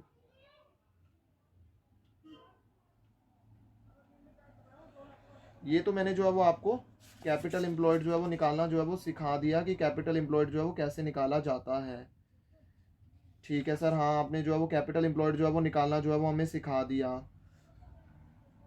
अब हम जो है वो क्या करेंगे, कैपिटल एम्प्लॉयड निकालने के बाद हम जो है वो कैपिटल एम्प्लॉयड को मल्टीप्लाई कर देंगे नॉर्मल रेट ऑफ रिटर्न से और डिवाइड कर देंगे 100 से, तो हमारे पास जो है वो क्या आ जाएगा, हमारे पास जो है क्या आ जाएगा, नॉर्मल प्रॉफिट्स जो है वो आ जाएंगे। नॉर्मल प्रॉफिट्स कैसे आ जाएंगे, जो भी हमने कैपिटल एम्प्लॉयड करी है उसे हम नॉर्मल रेट ऑफ रिटर्न से मल्टीप्लाई करके 100 से डिवाइड कर देंगे, तो हमारा जो है वो आ जाएगा। देखो कभी कभार क्या होता है, समटाइम्स ऐसा होता है कि हमारे पास जो कैपिटल एम्प्लॉयड है ना वो हमारे को एवरेज कैपिटल एम्प्लॉयड लेनी पड़ती है। सर ये एवरेज कैपिटल एम्प्लॉयड लेनी पड़ती है सर, मतलब क्या है, देखो क्या होता है ना, हमारी जो कभी कभार ऐसा होता है कि हमारी जो कैपिटल एम्प्लॉयड है ना वो चेंज होती रहती है। समझ रहे हो मेरी बात को, टाइम टू टाइम कम कैपिटल एम्प्लॉयड जो है ना चेंज होती जा रही है, चेंज होती जा रही है। सर ये वाला ना हमारा ना कॉन्सेप्ट लिंक हो गया कि अगर ऐसा होगा ना तो हमारे को जो है वो क्या करना चाहिए, तो फिर तो बेटर है कि हम एवरेज कैपिटल एम्प्लॉयड निकाल लें जब चेंज हो ही जा रही है। हाँ बिल्कुल, हमारे को जो है वो हम क्या निकालेंगे, एवरेज कैपिटल एम्प्लॉयड जो है वो कंप्यूट कर लेंगे। वो एवरेज कैपिटल एम्प्लॉयड कैसे कंप्यूट करी जाती है, ओपनिंग जो भी कैपिटल एम्प्लॉयड होगी उसमें हम क्लोजिंग कैपिटल एम्प्लॉयड जो है वो ऐड कर देंगे और उसके बाद जो है वो हम उसे 2 से डिवाइड कर देंगे। और कैपिटल एम्प्लॉयड निकालना तो मैंने आपको सिखा ही दिया है कि कैपिटल एम्प्लॉयड जो है वो कैसे निकाली जाती है। मैंने आपको लाइबिलिटी साइड से भी निकालना सिखा दिया है और मैंने आपको जो है वो एसेट साइड से भी जो है वो कैपिटल एम्प्लॉयड जो है वो निकालना जो है वो सिखा दिया है। हाँ सर आपने जो है वो ना मैंने लाइबिलिटी साइड से भी निकालना सिखा दिया है और एसेट साइड से भी निकालना सिखा दिया है। सर ये जो है वो स्टेप, ये step number 1 average capital employed निकालने के बाद हमारे को जो है वो क्या करना है, देखो इसके बाद जो है वो हमारे को जो है वो एडजस्टेड बिजनेस प्रॉफिट जो है वो कंप्यूट करनी है। एडजस्टेड बिजनेस प्रॉफिट जो है वो कंप्यूट करनी है। एडजस्टेड बिजनेस प्रॉफिट का मतलब क्या है, वही जो हमने एडजस्टेड प्रॉफिट जो है वो निकालना सीखा हुआ है कि जहाँ पर हमारे को क्या करना है कि हमारे को जो है वो नॉन रिकरिंग लॉसेस जो है वो सारे के सारे, और नॉन रिकरिंग जो है सारे के सारे नॉन रिकरिंग लॉसेस हैं वो सारे के सारे जो है वो हमें ऐड करने हैं। मतलब जो कि कभी जैसे लॉस हो गया, आग लग गई है या फिर कुछ हो गया, एज सच ऐसे लॉसेस हैं जो अभी हुए हैं, बार बार नहीं होते हैं, और वो हमारे प्रॉफिट को उसने जो है वो अभी क्या करा हुआ है, रिड्यूस करा हुआ है। समझ रहे हो, हाँ सर समझ रहे हैं, उसने हमारे प्रॉफिट्स को अभी रिड्यूस करा हुआ है। उसका इफेक्ट नलीफाई करने के लिए अगर कोई चीज़ जो है माइनस हुई हुई है और उसका इफेक्ट जो है वो ख़त्म करने के लिए हम क्या कर देंगे, उसके अंदर हम जो है वो चीज़ों को वापस ऐड बैक कर देंगे। तो हमने नॉन रिकरिंग लॉसेज ऐड कर देने हैं और हमारे जो रिकरिंग नेचर के हैं, जो रोज़मर्रा की जो एक्सपेंसेस हैं वो तो हम माइनस करेंगे। ऐसे ही हमारे जो इनकम्स हैं वो हमारी ऐड हुई हुई है नॉन रिकरिंग नेचर की। कभी कभार मिसलेनियस एक्सपेंडिचर कुछ कैसी रेंट, कोई हमने जो है वो रद्दी बेच दी, हम रोज़ तो नहीं, हर हर साल तो नहीं रद्दी बेचते। अब कुछ बेच दी, इस साल ऐसा कुछ ऐसे इवेंट्स हो गए कि हमने बेच दी, हमारा कुछ मिसलेनियस स्क्रैप से कोई इनकम आ गई, मतलब नॉन रिकरिंग इनकम्स है, वो ऑलरेडी हमारी इनकम में ऐड हुई हुई है, तो हमारे को उसको क्या करना पड़ेगा, माइनस कर देना पड़ेगा उसका इफेक्ट खत्म करने के लिए। और ऐसी कोई कोई जो है वो एज सच ऐसी इनकम्स हैं जो कि जो है वो रिकरिंग नेचर की हैं, उसको जो है वो क्या करा जाएगा, उसको ऐड करा जाएगा यार। वो तो हमारे जो है वो इनकम को बढ़ाने चाहिए ना। हमारी कोई इनकम है, रेंटल इनकम आ रही है, हमारे को जो है वो इनकम को बढ़ाओ ना, कि जो है वो जो नॉर्मल इनकम ताकि हमारी जो है वो निकल पाए। तो इससे एज सच ऐसा करने से हमारे पास जो है वो एडजस्टेड बिजनेस प्रॉफिट जो है वो कंप्यूट हो जाती हैं। फिर सर अगले स्टेप के अंदर हमारे को क्या करना है, इसके बाद हमारे को कैलकुलेट करना पड़ेगा क्या है हमारे normal profits on average capital employed पर, हम जो है वो कंप्यूट कर लेंगे। मतलब नॉर्मल प्रॉफिट्स जो है वो निकालो जो हमने एवरेज कैपिटल लगाई हुई है ना थ्रू आउट द ईयर, उससे थ्रू जो है वो निकालेंगे। सर वो कैसे निकालेंगे, देखो इसके लिए जो है वो मैंने जैसे आपको एक्सप्लेन भी कर रहा था ना, समझाने की कोशिश कर रहा था, तो आपके दिमाग में ना एक जो है वो फार्मूला डेवलप हुआ होगा। वो फार्मूला जो है वो आप जो है वो नहीं बता पा रहे हो, मैं बताता हूँ आपको आपने फार्मूला क्या डेवलप करा होगा। कि जो हमने एवरेज कैपिटल एम्प्लॉयड जो है वो निकाली है ना, कि इतनी कैपिटल जो है वो थ्रू आउट द ईयर जो है वो लगी हुई है, ओपनिंग ना लेके ना क्लोजिंग लेकर, वेटेज दोनों को इक्वल देकर हमने जो है वो एवरेज कैपिटल एम्प्लॉयड जो है वो निकाल ली। और उसको जो है वो हम मल्टीप्लाई कर देते हैं नॉर्मल जो रेट ऑफ रिटर्न जो आ रहा है डिवाइड बाय 100। इससे सर हमारे पास क्या आ जाएगा, इससे हमारे पास जो है वो नॉर्मल प्रॉफिट आ जाएगा। सर ये नॉर्मल रेट ऑफ रिटर्न क्या भला है, देखो नॉर्मल रेट ऑफ रिटर्न का मतलब है इतना रेट ऑफ रिटर्न जो है वो फर्म जो है वो अदर फर्म जो है वो सिमिलर इंडस्ट्री के अंदर इतना प्रॉफिट जो है वो अर्न करती है। ठीक है, मतलब जैसे अदर इंडस्ट्रीज है, जैसे टाटा है, अभी मैं टाटा, अगर मैं टाटा है, टाटा ये देखेगी कि रिलायंस जो है वो कितना जो है वो प्रॉफिट नॉर्मली जो है वो कमा रही है 1 लाख रुपए, तो जो है वो क्या हो जाएगा, इतना जो है वो नॉर्मल रेट ऑफ रिटर्न है। एक तरह से मैं जो है वो ये बोल सकता हूँ कि कितना रेट ऑफ रिटर्न जो है वो मान के चलो ये जो है नॉर्मली जो है वो 10% का रेट ऑफ रिटर्न जो है वो मोटा मोटा कमा के चली रही है। ठीक है, जो है वो टाटा है और ये मान लो रिलायंस है, रिलायंस का जो है वो प्रॉफिट आ रहा है, रेट ऑफ प्रॉफिट जो है वो आ रहा है, जितना उसने पैसा इन्वेस्ट करा हुआ है बिजनेस के अंदर उसके ऊपर उसका प्रॉफिट आ रहा है, रेट ऑफ रिटर्न आ रहा है 10%। तो मतलब टाटा के लिए भी जो नॉर्मल रेट ऑफ रिटर्न जो है वो कितना हो गया, 10% हो गया। मतलब टाटा को भी 10% तो कमाना ही चाहिए। और अगर वो 10% से ज़्यादा कमा रही है तो बल्ले बल्ले बोनस है यार, ये तो बोनस है, सुपर प्रॉफिट्स हैं। और तो ये सुपर प्रॉफिट जो है वो कैलकुलेट कैसे करे जाएंगे, एक्चुअल एवरेज प्रॉफिट्स में से हम नॉर्मल प्रॉफिट्स को माइनस कर देंगे और हमारी जो है वो गुडविल जो है वो कंप्यूट हो जाएगी। ठीक है सर, ये हमने जो है वो कंप्यूट कर लिया। हमारा स्टेप नंबर 4 क्या रहने वाला है, कैलकुलेट कर देंगे हम सुपर प्रॉफिट्स को, जो कि आ जाते हैं हमारे पास average actual average profits minus में हमारे जो नॉर्मल प्रॉफिट्स हैं उसको अगर हम जो है वो माइनस कर देंगे तो हमारे पास जो है वो सुपर प्रॉफिट जो है वो कैलकुलेट हो जाएंगे। बिल्कुल सही है। इसके बाद जो है वो हमारा अगला स्टेप क्या आ जाता है कि गुडविल जो है वो कैसे कंप्यूट करी जाती है, सुपर प्रॉफिट जो हमने निकाल लिए हैं यहाँ पर उसको हम मल्टीप्लाई कर देंगे नंबर ऑफ ईयर्स परचेज से, हमारा मल्टीप्लाई हो जाएगा, तो हमारी जो है वो क्या कंप्यूट हो जाएगी, हमारा जो है वो गुडविल जो है वो कंप्यूट हो जाएगी। सर आप ना फटाफट ना एक एग्जांपल जो है वो दिखा दो और उसके बाद जो है वो हमारे को सुपर प्रॉफिट जो है खत्म हो जाएगा हमारा। देखो अगर एक फर्म है वो नेट प्रॉफिट अर्न करिए लास्ट 3 ईयर्स के अंदर 1 2 3 के अंदर 18,000 20,000 एंड 22,000, और कैपिटल इन्वेस्टेड उसने फर्म के अंदर कितनी करी हुई है 60,000 की। नॉर्मल रेट ऑफ रिटर्न जो है वो जो कैपिटल पर आ रहा है वो आ रहा है 10% का। तो हम जो है वो कैलकुलेट कैसे कर सकते हैं, कैलकुलेट करना है हमें वैल्यू ऑफ गुडविल को on the basis of 3 years. जो वर्ड जिस पर हमारे को ध्यान देना है वो है 3 years purchase average super profits का लास्ट 3 ईयर्स के बेसिस पर जो है वो हमें निकालना है। सबसे पहले हमें जो है वो क्या बोला हुआ है, सबसे पहले हम जो है वो ये लाइन पढ़ लेते हैं, एवरेज सुपर प्रॉफिट निकालो लास्ट 3 ईयर्स के। 3 ईयर्स दिए हुए हैं, उसका हमने एवरेज कर लिया 18,000 प्लस 20,000 प्लस 22,000। ठीक है, हमने जो है वो इसका एवरेज कर लिया, 3 साल है तो इसीलिए हमने इसे 3 से डिवाइड कर दिया, एवरेज प्रॉफिट्स निकल गए। फिर ये जो हमारा जो एवरेज प्रॉफिट्स आया, इसके बाद हमारा सेकंड स्टेप क्या रहता है, इसको हमारे को मल्टीप्लाई करना पड़ता है, किससे मल्टीप्लाई कर देंगे,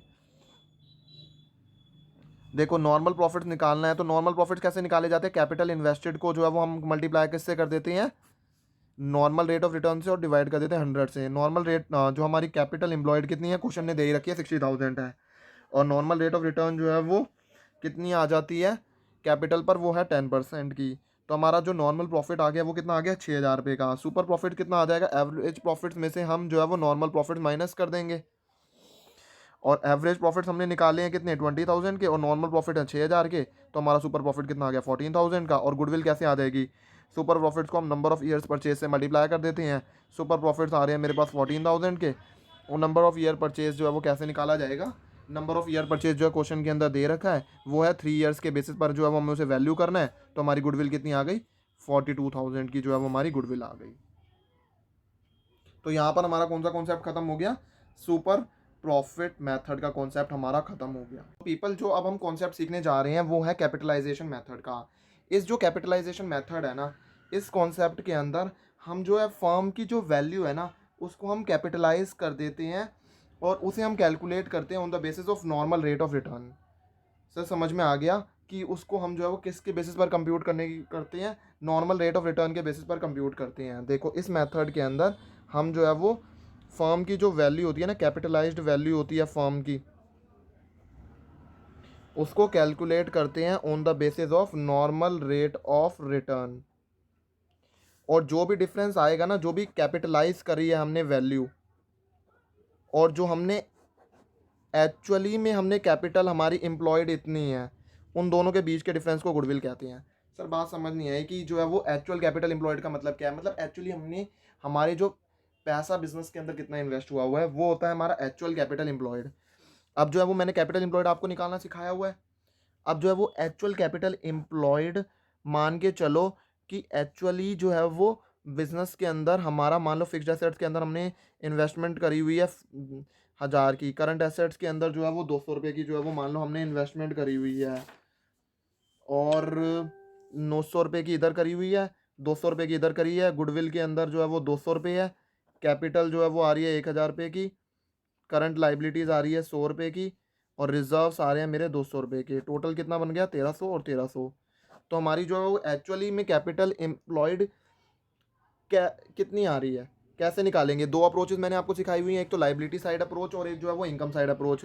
लाइबिलिटी साइड अप्रोच के अंदर कैसे निकालना सिखाया है, कैपिटल में रिजर्व्स ऐड कर देते हैं और गुडविल माइनस कर देते हैं, फिक्टिशियस एसेट्स माइनस कर देते हैं, नॉन ट्रेड इन्वेस्टमेंट माइनस कर देते हैं, और एसेट साइड के अंदर सारे के सारे एसेट्स में से हम जो है वो आउटसाइड लाइबिलिटीज़ जो है माइनस कर देते हैं। लेकिन एसेट्स के अंदर क्या नहीं लेते, गुडविल नहीं लेते, नॉन ट्रेड इन्वेस्टमेंट्स नहीं लेते, और फिक्टिशियस जो है वो एसेट्स जो है वो हम जो है ये तीन चीज़ें जो है वो कंसीडर्ड आउट नहीं करते हैं। तो इस केस के अंदर हमारी जो कैपिटल एम्प्लॉयड है वो कैसे आ जाएगी, सारे के सारे एसेट्स ले लो, चलो 900 रुपये, हम ना 200 रुपये भी लेंगे, करंट एसेट सारे के सारे एसेट लेंगे, गुडविल नहीं लेनी, हम ध्यान रखेंगे ये गलती नहीं करेंगे, और माइनस कर देंगे 100।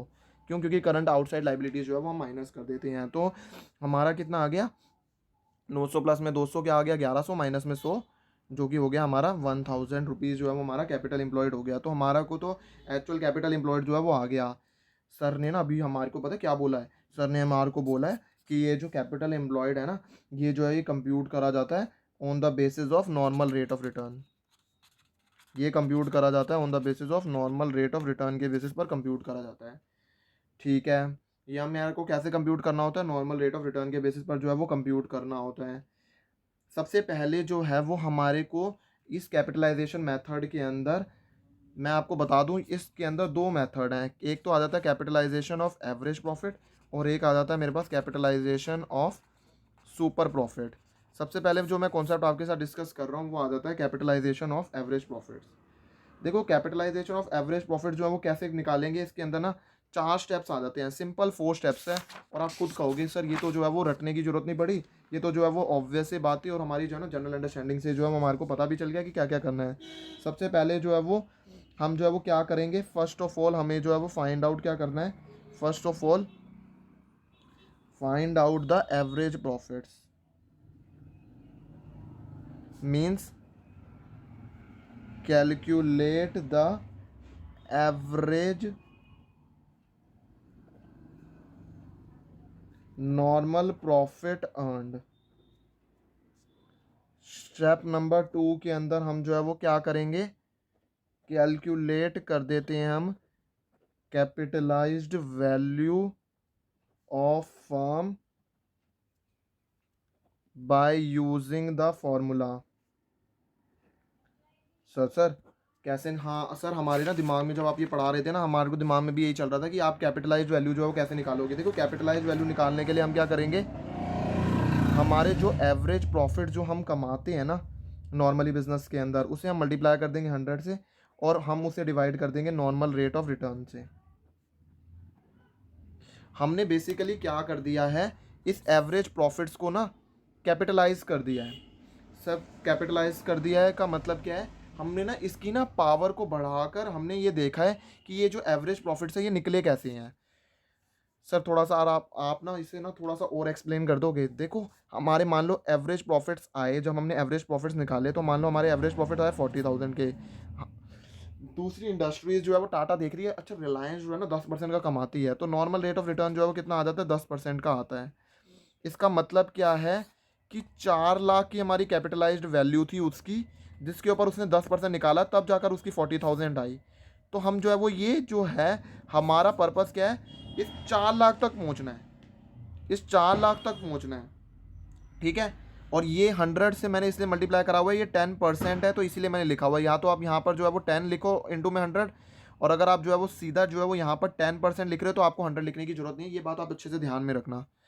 ठीक है सर बात तो समझ में आ गई। सर आप इसका एग्जांपल एक दो है वो दिखा दोगे। देखो मान के चलो, अगर कोई फर्म है वो प्रॉफिट कमा रही है 16,000 का एनुअली, और फर्म जो है वो नॉर्मली अर्न करती है 10% का, तो टोटल कैपिटलाइज वैल्यू कैसे निकलेगी, 16,000 को हम मल्टीप्लाई कर देंगे 100 से और डिवाइड कर देंगे 10 से, मतलब वो 1,60,000 जो है, रिलायंस 1,60,000 की उसकी कैपिटलाइज वैल्यू थी, उसके ऊपर वो 10% का प्रॉफिट अर्न करके तब जाके उसके जो है वो प्रॉफिट जो है वो 16,000 के थे। तो इसीलिए हमने जो है वो कैपिटलाइज वैल्यू कैसे निकाल ली, हमने अपने एवरेज प्रॉफिट्स को जो है वो निकाल लिए हमने, और उसके बाद जो है वो हमने जो है वो उसको डिवाइड कर दिया नॉर्मल रेट ऑफ रिटर्न से। तो हमारे जो है वो कैपिटलाइज वैल्यू आ गई। मैंने आपको एक बार अच्छे से बता दी, या तो आप जो है वो यहाँ पर रेट ऑफ रिटर्न लिखो, और जो है वो परसेंट मतलब मत लिखना, और या तो जो है वो आप क्या लिखो कि यहाँ पर सीधा परसेंटेज डाल दो कि 16,000 डिवाइडेड बाई 10%। ठीक है, डबल डबल 100 जो है वो आप मल्टीप्लाई मत कर देना, इतना तो जो है वो मैं एक्सपेक्ट करता हूँ आप एनफ मैच्योर हो कि आपको जो है वो जो मैं कहना चाह रहा हूँ वो आप अच्छे से समझ गए होंगे। देखो उसके बाद हम जो है वो क्या कंप्यूट करते हैं, ये हमारा हो गया 2 स्टेप। उसके बाद जो है वो हमारा जो है वो अगला स्टेप क्या रह जाता है, इसके बाद जो है वो हम एक्चुअल कैपिटल एम्प्लॉयड जो है वो कंप्यूट करते हैं। एक्चुअल कैपिटल एम्प्लॉयड जो है वो कंप्यूट करते हैं, और एक्चुअल कैपिटल एम्प्लॉयड जो है वो कैसे कंप्यूट करी जाती है, वही 2 मेथड्स हैं, एसेट साइड अप्रोच और लाइबिलिटी साइड अप्रोच। हम जो है वो एसेट साइड अप्रोच लिख लेते हैं, टोटल एसेट्स जो भी होंगे excluding goodwill, fictitious assets and non trade investments, उसमें से जो है वो हम क्या माइनस कर देते हैं, आउटसाइड लाइबिलिटीज़ माइनस कर देते हैं। और जब हम आउटसाइड लाइबिलिटीज़ जो है वो माइनस कर देंगे तो हमारी एक्चुअल कैपिटल एम्प्लॉयड जो है वो आ जाएगी। और सर फिर उसके बाद एक्चुअल कैपिटल एम्प्लॉयड निकालने के बाद क्या करेंगे, फिर हम गुडविल निकाल लेंगे। गुडविल जो है वो कैसे कंप्यूट करी जाएगी, गुडविल जो है मैंने आपको बताया हुआ है कैसे कंप्यूट करी जाती है, कैपिटलाइज वैल्यू में से हम एक्चुअल कैपिटल एम्प्लॉयड को माइनस कर देंगे। हमने कैपिटलाइज वैल्यू जो है वो निकाल ही ली है, ये रही स्टेप नंबर 2 के अंदर। और स्टेप नंबर 3 के अंदर हमने जो है वो एक्चुअल कैपिटल एम्प्लॉयड जो है वो निकाल ही ली है, कि जो है वो एक्चुअल कैपिटल एम्प्लॉयड ऐसे ऐसे करके निकली है, तो दोनों का जो हम डिफरेंस करेंगे तो हमारी जो है वो क्या आ जाएगी, गुडविल जो है वो कंप्यूट हो जाएगी। सर आपने फटाफट ना एक एग्जांपल जो है वो ओवरव्यू करा दो, ताकि हम जो है वो बाकी सारे जो है वो एग्जांपल, इलस्ट्रेशन और क्वेश्चन जो है वो खुद करके ट्राई करें। नहीं तो सर आप जो है सारे के सारे एग्जांपल या क्वेश्चंस कराओगे ना, तो उससे जो है वो हमारी प्रैक्टिस नहीं हो पाएगी। ठीक है, मैंने कहा ठीक है। देखो कैपिटलाइजेशन मेथड है, फर्म जो है वो अर्न कर रही है 60,000 का profit, normal rate of return है 10% का। एसेट जो है फर्म के कितने हैं, 7,20,000, उसमें से गुडविल एक्सक्लूड कर दी है, और लाइबिलिटीज है 2,40,000 की। हमें गुडविल कंप्यूट करनी है by capitalisation of average profit method. तो टोटल कैपिटलाइज वैल्यू कैसे निकाली जाएगी, एवरेज प्रॉफिट जो है उसे हमने नॉर्मल रेट ऑफ रिटर्न से डिवाइड कर देते हैं। यहाँ पर हमारे एवरेज मोटा मोटा कितना फर्म जो है वो कमा रही है, 60,000 का वो कमा रही है। ठीक है, नॉर्मली जो है वो रिलायंस का नॉर्मल रेट ऑफ रिटर्न कितना चल रहा है, 10% का चल रहा है, तो हमने इसको क्या कर दिया, कैपिटलाइज। अच्छा अच्छा, उसके हिसाब से सोचा जाए ना, तो कैपिटलाइज्ड वैल्यू जो है वो उसने जो है वो बिजनेस में एक तरह से, रिलायंस ने एक तरह से बिजनेस के अंदर 6 लाख रुपए इन्वेस्ट करे हुए हैं, और अगर सेम रेट ऑफ रिटर्न जो है मल्टीप्लाई करा जाए तो हमारे एवरेज प्रॉफिट तब जाके 60,000 आ रहे हैं। अच्छा सर, हमने जो है वो टोटल कैपिटलाइज वैल्यू निकालना सीख लिया कि ये जो है वो मल्टीप्लाई करना है। सर आपने यहाँ पे बोला था यहाँ पे डबल डबल 100 से मल्टीप्लाई ना कर देना, यहाँ पर हमने 10% जो है वो पर, यहाँ पर हम जो है वो या तो 10 लिखेंगे और मल्टीप्लाई कर देंगे 100 से।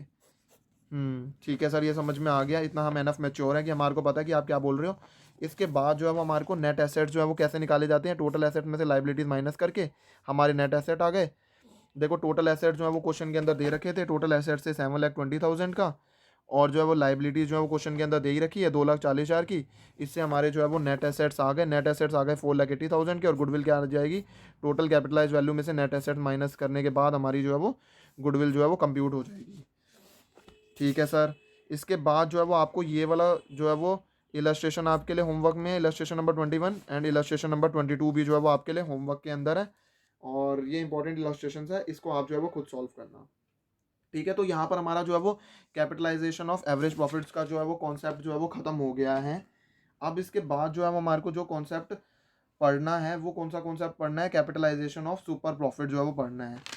ठीक है sir, capitalisation of super profit जो है वो हम सीखेंगे।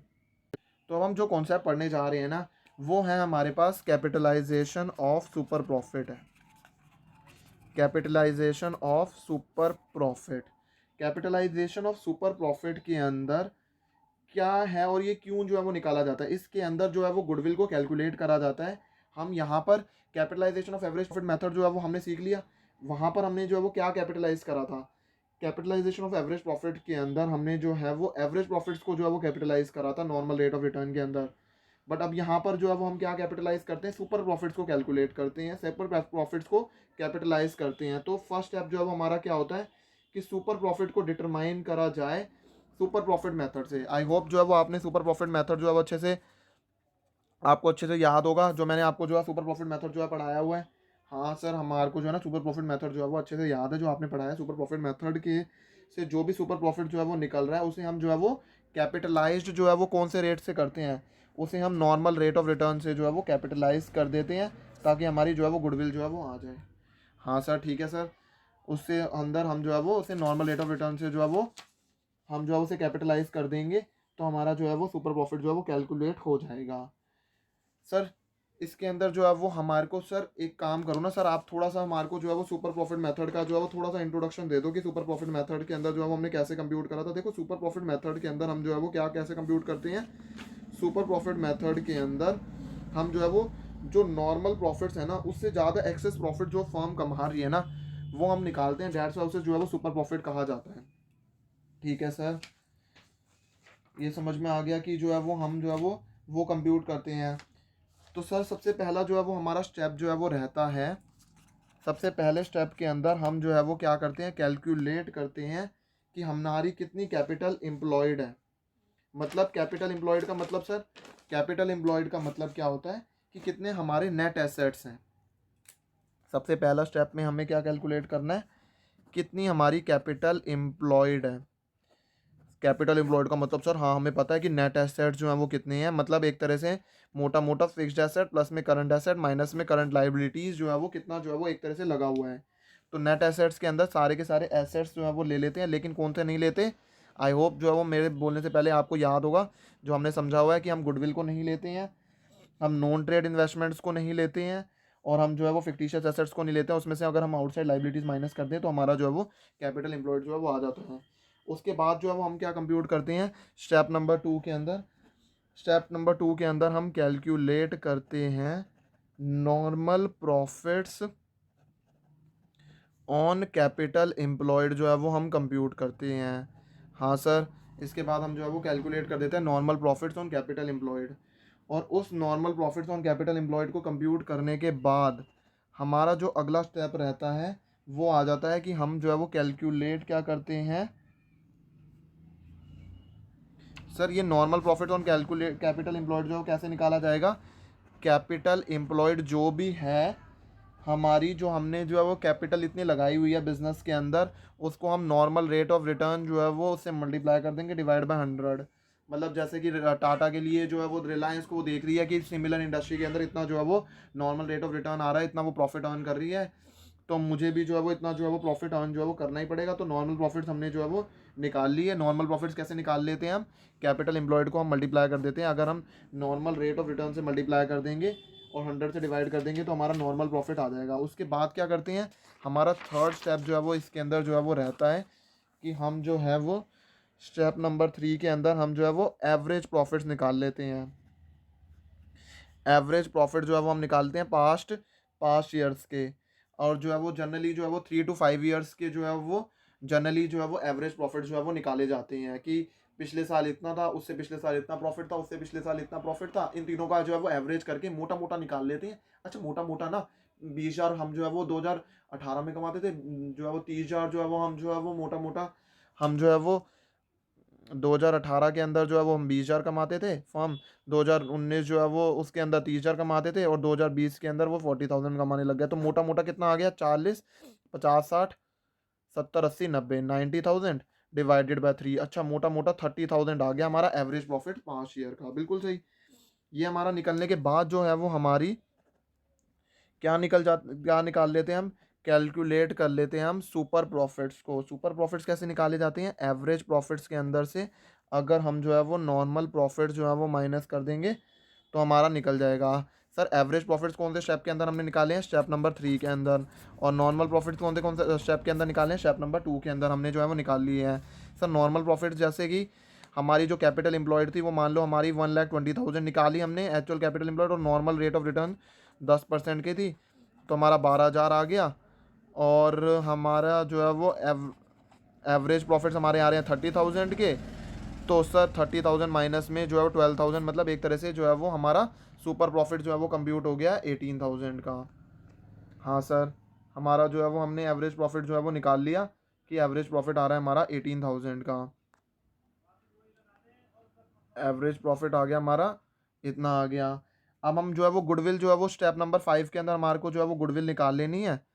स्टेप नंबर 5 के अंदर जो है वो गुडविल जो है वो कैसे निकाली जाएगी, सुपर प्रॉफिट्स को अगर हम मल्टीप्लाई कर देंगे 100 से एंड डिवाइड कर देंगे नॉर्मल रेट ऑफ रिटर्न से, तो हमारी गुडविल आ जाएगी। हमारे जो सुपर प्रॉफिट्स आ रहे हैं उसे हम नॉर्मल रेट ऑफ रिटर्न से डिवाइड कर देते हैं और 100 से मल्टीप्लाई कर देंगे तो हमारी गुडविल आ जाएगी। सर ये तो सब कुछ सही है। सर आप ना एक काम करो ना, एक क्वेश्चन या एक एग्जांपल जो है वो हमारे को करा दो, ताकि हमारे को जो है वो ना पूरी की पूरी क्लैरिटी बैठ जाए। देखो हम जो है वो ना एक एग्जांपल जो है वो सॉल्व कर लेते हैं। मान के चलो, आप मेरे साथ साथ एग्जांपल लिख लो, जहाँ पर जो है वो हम जो है वो गुडविल को कैलकुलेट करेंगे, ये जो super capitalisation of super profit method है ना उसके थ्रू। मान के चलो एक फर्म है, उसके एवरेज प्रॉफिट्स हैं, average profits of the firm are 1,50,000। ठीक है सर, एवरेज प्रॉफिट्स आ रहे हैं 1,50,000 के, और टोटल टेंजिबल एसेट्स जो हैं उस फर्म की है, टोटल टेंजिबल एसेट जो है वो उस फर्म की आ रही है, टोटल टेंजिबल एसेट जो है वो उस फर्म के अंदर कितनी है, 14 lakhs की है। और आउटसाइड लाइबिलिटीज़ जो हैं वो उस फर्म के अंदर है 4 लाख रुपीज़ की। और सेम टाइप ऑफ बिजनेस अगर हम देखें, मैंने बताया ही हुआ है आपको नॉर्मल रेट ऑफ रिटर्न का मतलब क्या है। अगर सेम टाइप ऑफ बिजनेस जो है वो देखें, और तो नॉर्मल रेट जो है ऑफ रिटर्न जो है वो है 10% का on capital employed. So what we have to do is कि हमें कैलकुलेट करना है value of goodwill by capitalisation of super profit method. सबसे पहले हम जो है वो क्या करेंगे, कैपिटल एम्प्लॉयड जो है वो हम निकाल लेंगे। कैपिटल एम्प्लॉयड सर कैसे निकालते हैं हम, सर हमारे को पता है टोटल कैपिटल, टोटल जो टेंजिबल एसेट्स होंगे ना, अगर हम उसमें से आउटसाइड लाइबिलिटीज़ जो है वो माइनस कर देंगे तो हमारा कैपिटल एम्प्लॉयड आ जाएगा। सर इस क्वेश्चन के अंदर हमारे को दिख रहा है कि टोटल टेंजिबल एसेट है 14 लाख के, और 4 लाख रुपए की बाहर वालों की लाइबिलिटीज़ है। मतलब फर्म के अंदर जो है वो, मतलब हमारे को कितना इकोनॉमिक बेनिफिट जो है वो एक तरह से देखने के लिए मिल रहा है 10 लाख रुपए का। लाइबिलिटीज़ जो है वो क्रेडिटर जो है वो इतना पैसा जो है वो हमारा ले जाएंगे, और इतना पैसा जो है वो हमारा इन्वेस्टेड है। तो एक तरह से मोटा मोटा जो है वो 10 लाख रुपए जो है वो इन्वेस्टेड हो रखा है। सर हम नॉर्मल प्रॉफिट जो है वो हम कंप्यूट कर सकते हैं कि नॉर्मली जो है वो इतना प्रॉफिट जो है वो, देखो हमने कैपिटल लगाई हुई है, उसके ऊपर हमारे को जो है वो हम एक्सपेक्ट करके चलते हैं कि हमारे को कुछ तो पैसा मिलेगा। नॉर्मली मोटा मोटा 10% का जो है प्रॉफिट जो है वो हम एक्सपेक्ट करके चलते हैं कि इतनी कैपिटल लगाई है, अगर हम नहीं तो फिर बैंक में एफडी ना कर ले, अगर हमारे को जो है वो बिजनेस से पैसा ही नहीं मिल रहा। हम जो है वो सिमिलर इंडस्ट्री को देख रहे हैं कि अच्छा सिमिलर इंडस्ट्री के अंदर इतना प्रॉफिट जो है वो नॉर्मली कमाया जाता है, तो हमने जो है वो कैपिटल एम्प्लॉयड को हम नॉर्मल रेट ऑफ रिटर्न से मल्टीप्लाई करके डिवाइड कर देते हैं 100 से। ठीक है, उसके बाद हम जो है वो सुपर प्रॉफिट जो है वो कैसे कैलकुलेट करते हैं, एवरेज जो प्रॉफिट्स होंगे उसमें से हम नॉर्मल प्रॉफिट्स को जो है वो माइनस कर देंगे, तो हमारा सुपर प्रॉफिट आ जाएगा। एवरेज प्रॉफिट जो है वो हमने जो है वो, हमारे एवरेज प्रॉफिट जो है वो कितने हैं, देखो एवरेज प्रॉफिट जो है वो क्वेश्चन के अंदर दे रखे हैं, वो जो हमने एग्जांपल लिया है वो है 1,50,000 का। उसमें से हम जो है वो नॉर्मल प्रॉफिट जो है वो माइनस कर देते हैं। नॉर्मल प्रॉफिट हमने जो है वो निकाल ही लिया है 1 लाख का, तो हमारा 50,000 हो गया। और फिर हमारे को जो है वो गुडविल की जो है वो निकालनी है। गुडविल जो है वो कैसे निकालेंगे सर, हमारे को पता है सुपर प्रॉफिट जो भी हमने निकाले हैं उसको मल्टीप्लाई कर देंगे 100 से, और नॉर्मल रेट ऑफ रिटर्न से जो है वो डिवाइड कर देंगे, तो हमारी जो है वो गुडविल जो है वो निकल जाएगी। इसके अंदर सर आपने जो है ना ये जो है 10% जो है वो डिवाइड करने का लॉजिक सर हमारे को पता है। इसका मतलब आप एक तरह से ना सुपर प्रॉफिट्स को जो है वो कैपिटलाइज कर रहे हो। आप ये देख रहे हो कि ये जो सुपर प्रॉफिट जो है वो निकले हैं वो गुडविल की कौन सी वैल्यू के बेसिस पर जो है वो निकले हैं। बिल्कुल सही है। अगर हमारे को किसी चीज़ को कैपिटलाइज करना होता है, आई होप आप इतने एनफ मैच्योर हो और आपके जो है वो 11th के कॉन्सेप्ट इतने क्लियर तो हैं कि अगर आप, हमारे को पता है कि अगर हमारे को कोई भी चीज़ जो है वो कैपिटलाइज करनी होती है तो हम उसे जो है वो क्या कर देते हैं, हम उसे जो है वो डिनोमिनेटर के अंदर रख देते हैं, तो वो अपने आप ही जो है वो क्या हो जाती है, कैपिटलाइज जो है वो हो जाती है। तो हमने जो है वो गुडविल निकालना जो है वो सीख ली as per the super profit method. तो हमारे यहाँ पर जो है वो हमने सारे के सारे कॉन्सेप्ट जो है वो अच्छे से सीख लिए कि हमारा एवरेज प्रॉफिट मेथड जो है सीख लिया, वेटेड एवरेज प्रॉफिट जो है वो निकालना सीख लिया, कैपिटलाइजेशन जो है वो मेथड, हमने सारे के सारे मेथड जो है वो अच्छे से सीख लिए। अगर आपको फिर भी कोई जो है वो किसी भी कॉन्सेप्ट के अंदर कुछ भी जो है वो कोई भी दिक्कत आ रही है, तो आप नीचे दिए गए कमेंट बॉक्स के अंदर आप मुझे जो है वो ज़रूर बताओ। एंड चैनल को लाइक शेयर सब्सक्राइब करना मत भूलना।